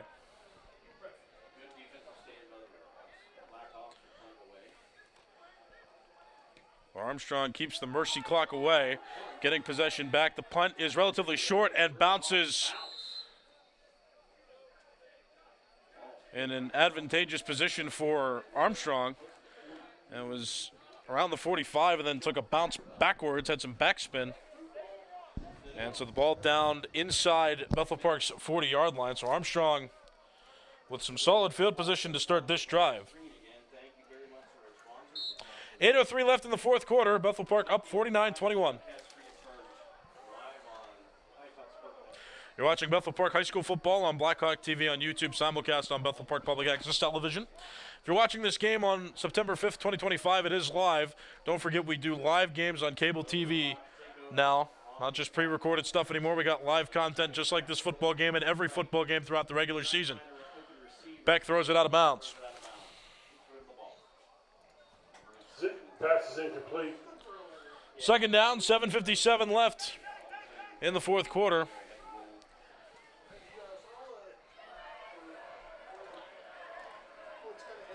Armstrong down by 28 points. That's 4 touchdowns.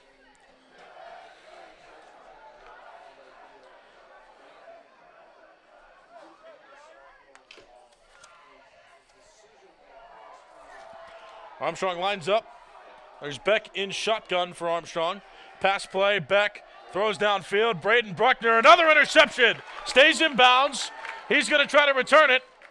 Stays in bounds some more, makes some nice cuts, gets some blocking, and eventually gets tackled short of the 40. 10, Brady Bruckner, flag on the play. There is a flag on the play. It's the third interception of the game for Brady Bruckner if the play stands. Now 3 officials get together.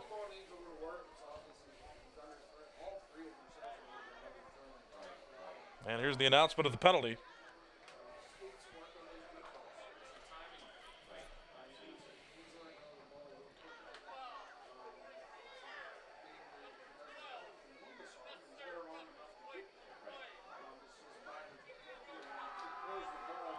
So Will Sabatis was called for a flagrant penalty after the ball was intercepted. So the interception will stand, but Bethel Park is penalized 15 yards.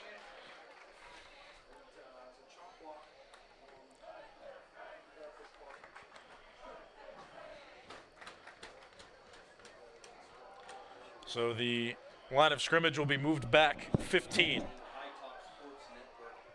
So most of that return and then some negated. Bethel Park now starts inside the 25. Ball spotted on the 23, 1st and 10. Quarterback under center. That's still Evan Devine. That's Tyler Miller. Tyler Miller has space. Tyler Miller, one man to beat. Tyler Miller down the sideline. Stays in bounds. Tyler Miller, touchdown!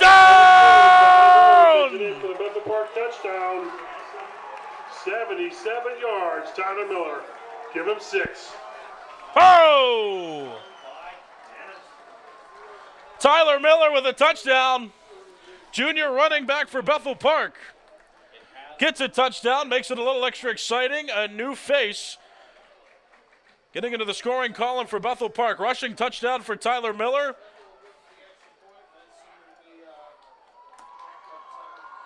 Makes it a 55-21 game. But Bethel Park still with the opportunity here for the extra point.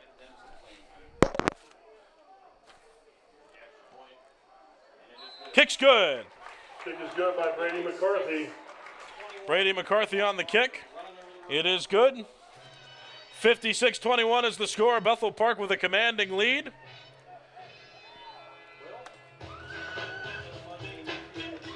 And Armstrong to get the football back.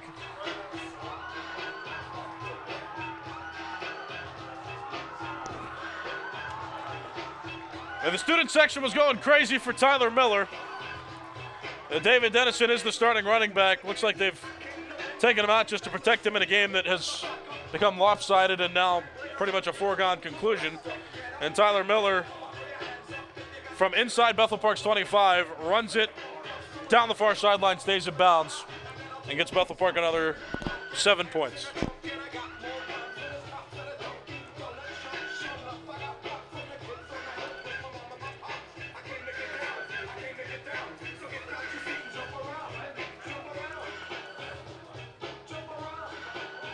Brady McCarthy, senior to kick now for Bethel Park.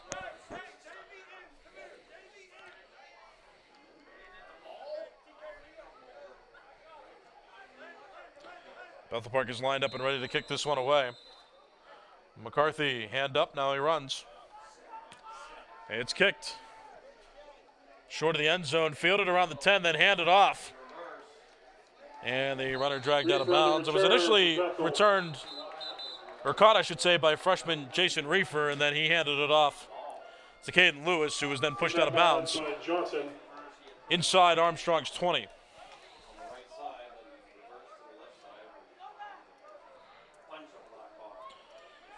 .7:22 left in the fourth quarter. Armstrong down by a boatload.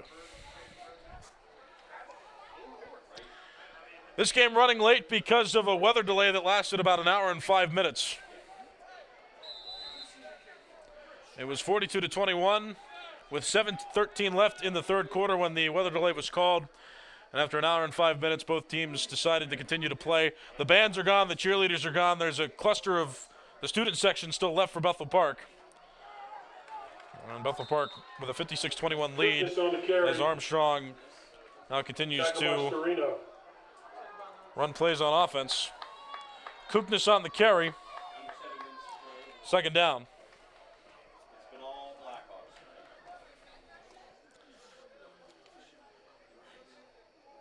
And a handoff this time. It's Phoenix Winecoop who gets to handle the football. Driving closer to that line to gain. Third down and 2. Tackle by number 42, Moyo.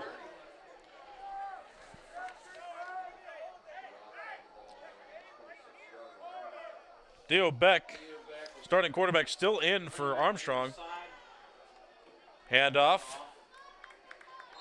And again, it's Winecoop who gets the carry. Tackled around the 30-yard line. And plenty past the line to gain. First down and Jack Johnson on the carry, or on the tackle. 10 now for Armstrong as the ball spotted on the 31-yard line. Under 6 minutes left now in this fourth quarter. Beck has a sidecar flank to each side of him. Rolls, throws, pass, caught by Olsen. A frequent target of this game for Armstrong.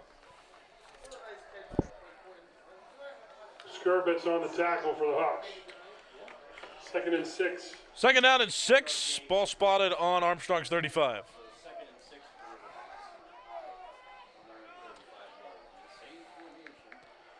Handoff.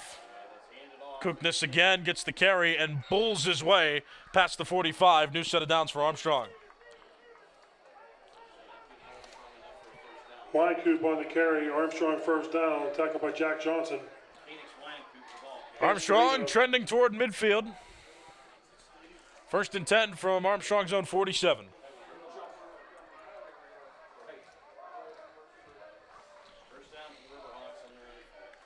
Beck, another handoff. It's Kuknis again on the carry. First down, Armstrong. Correct myself, that's Winecoop on the carry. 6, Lucas Skurbitz. And again, a first down for Armstrong. I mean, they have run the ball well. They just haven't had a dynamic game. Their passing game's been a little weak in this one. Bethel Park has been strong on most fronts. I mean, the biggest mistake was the fumbled punt that Armstrong took back for a touchdown back in the first quarter.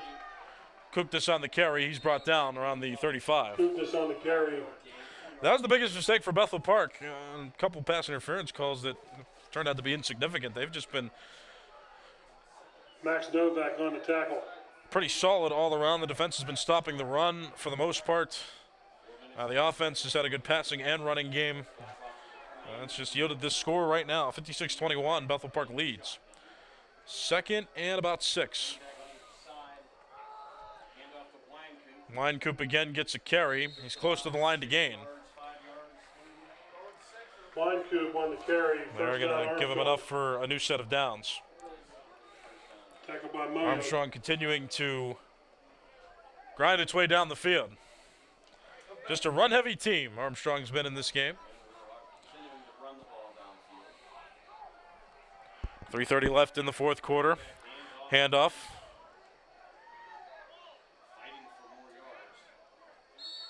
And the ball carrier tackled. Kuknis with another carry and another modest gain. 6 yards. Makes it 2nd and 4. Moyo on the tackle. 2nd down.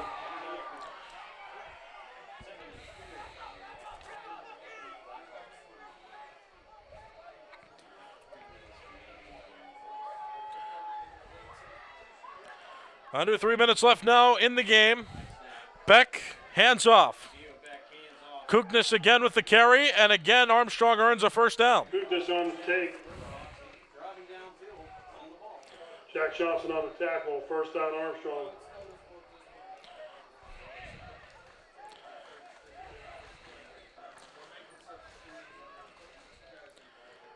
First and 10, Armstrong now inside Bethel Park's 20.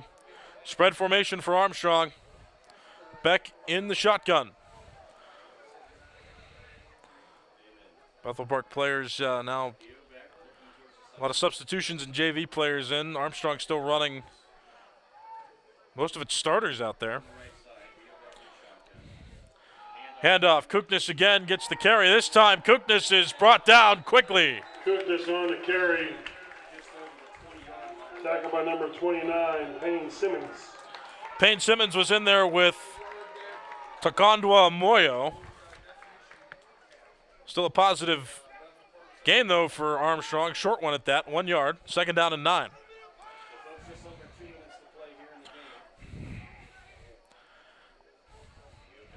Bethel Park showed blitz there for a second. Now player pulls back. High snap, brought down. And another short gain on that play. Warren Johnson, sophomore, running back on the carry. Talking about Max Novak. 3rd down and 5. Ball on Bethel Park's 14.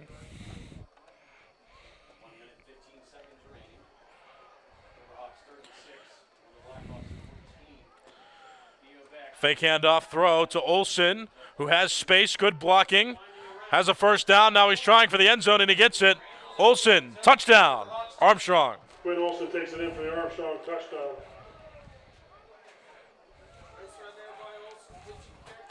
Quinn Olsen, the junior wide receiver. Had some good blocking there by Armstrong. And was able to find enough space to find the end zone for Armstrong, giving them an extra 6. We'll see if they make it 7, this extra point. Oncoming. It's good.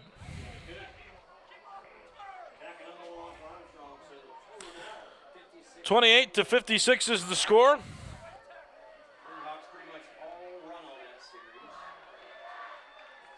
Armstrong trailing with just about a minute left in the 4th quarter.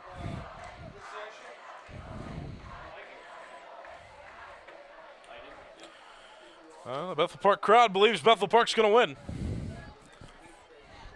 I'd say it's a pretty sure bet at this point. And just like I was talking about before, Bethel Park, quality all the way around with the passing game, the running game. Their defense has stifled Armstrong enough to where Armstrong has had to grind and waste time running the ball. And on some drives, they weren't able to convert.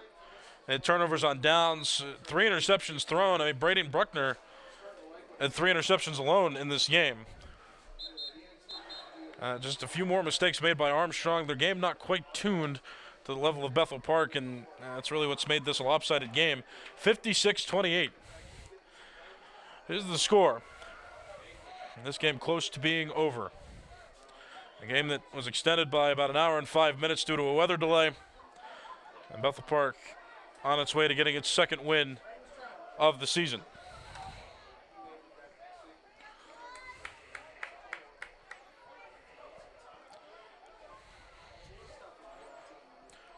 Both teams 1-1 at the moment, but Armstrong about to fall to 1-2 on the season. Here comes the kick. High kick, fielded around the 5, and there will be a return. Return stopped short of the 25.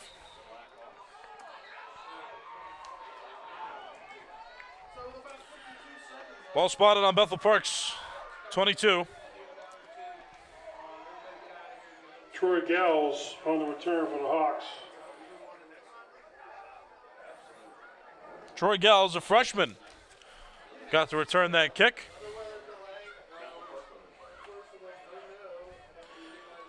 And the clock running now, about 40 seconds left in the 4th quarter.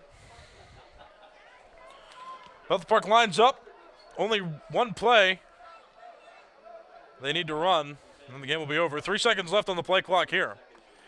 High snap, and quickly brought down to the backfield is Max Novak, the acting quarterback on that play. Backfield by number 67, Chase Corman. Chase Cornman, a sophomore, getting the sack. Bethel Park loses over 5 yards on that play, but a moot play at that. Bethel Park wins 56-28 over Armstrong in this Class 5A non-conference matchup. Bethel Park was losing in the 1st quarter after muffing a punt. Braden Bruckner, well, technically wasn't a muff. He did field it cleanly, then tried to run backwards, got tackled, fumbled it as he got tackled. Armstrong took it back for a touchdown. That was their first touchdown. That's the only time Bethel Park didn't lead in this game was because Armstrong got that touchdown. Bethel Park had an exceptional game on offense with weapons like David Dennison continuing to run as reliably as he has. Will Sabatis with a few touchdowns in this one, a significant key in this game for Bethel Park. And even Tyler Miller, the backup running back, was able to get a touchdown on about a 70-yard run for Bethel Park. A solid job all the way around. Like I said, the defense also was powerful enough to grind the Armstrong running game down, and Armstrong's passing game just wasn't strong enough. But Armstrong couldn't score enough on offense and couldn't get enough done. And the 3 interceptions as well did not help Armstrong. Braden Bruckner certainly made up for the fumbled punt return because he had 3 interceptions in this game, all very significant to yield Bethel Park this lopsided win. So Bethel Park improves to 2-1. Bethel Park will play West Mifflin next week. A few more weeks of non-conference games for Bethel Park before they start conference play on the 26th when they go on the road to play Moon. A couple more weeks of non-conference games for Armstrong. Their next game is going to be at Canada McMillan next week. That's a road game for them. And their first conference game will then be on September the 19th in a couple weeks when they play Latrobe at home. More football to come, and you can watch it all on Blackhawk TV on YouTube. Search Blackhawk TV 412 on YouTube. Hit that subscribe button, and you can see all games that we have archived, and you can see live games as well. And if you subscribe, you'll be notified when we go live, so you won't miss a game. All games in the regular season, and we're looking to do playoff games as well, so that's not out of the question. But all regular season games can be seen on Blackhawk TV 412 on YouTube and on cable television, Comcast 21 and Verizon 32, Bethel Park Public Access Television. If you're watching this game on September 5th, 2025, it is a live game. Cannot emphasize that enough. Cable television is live with the sports productions. The technology is with us.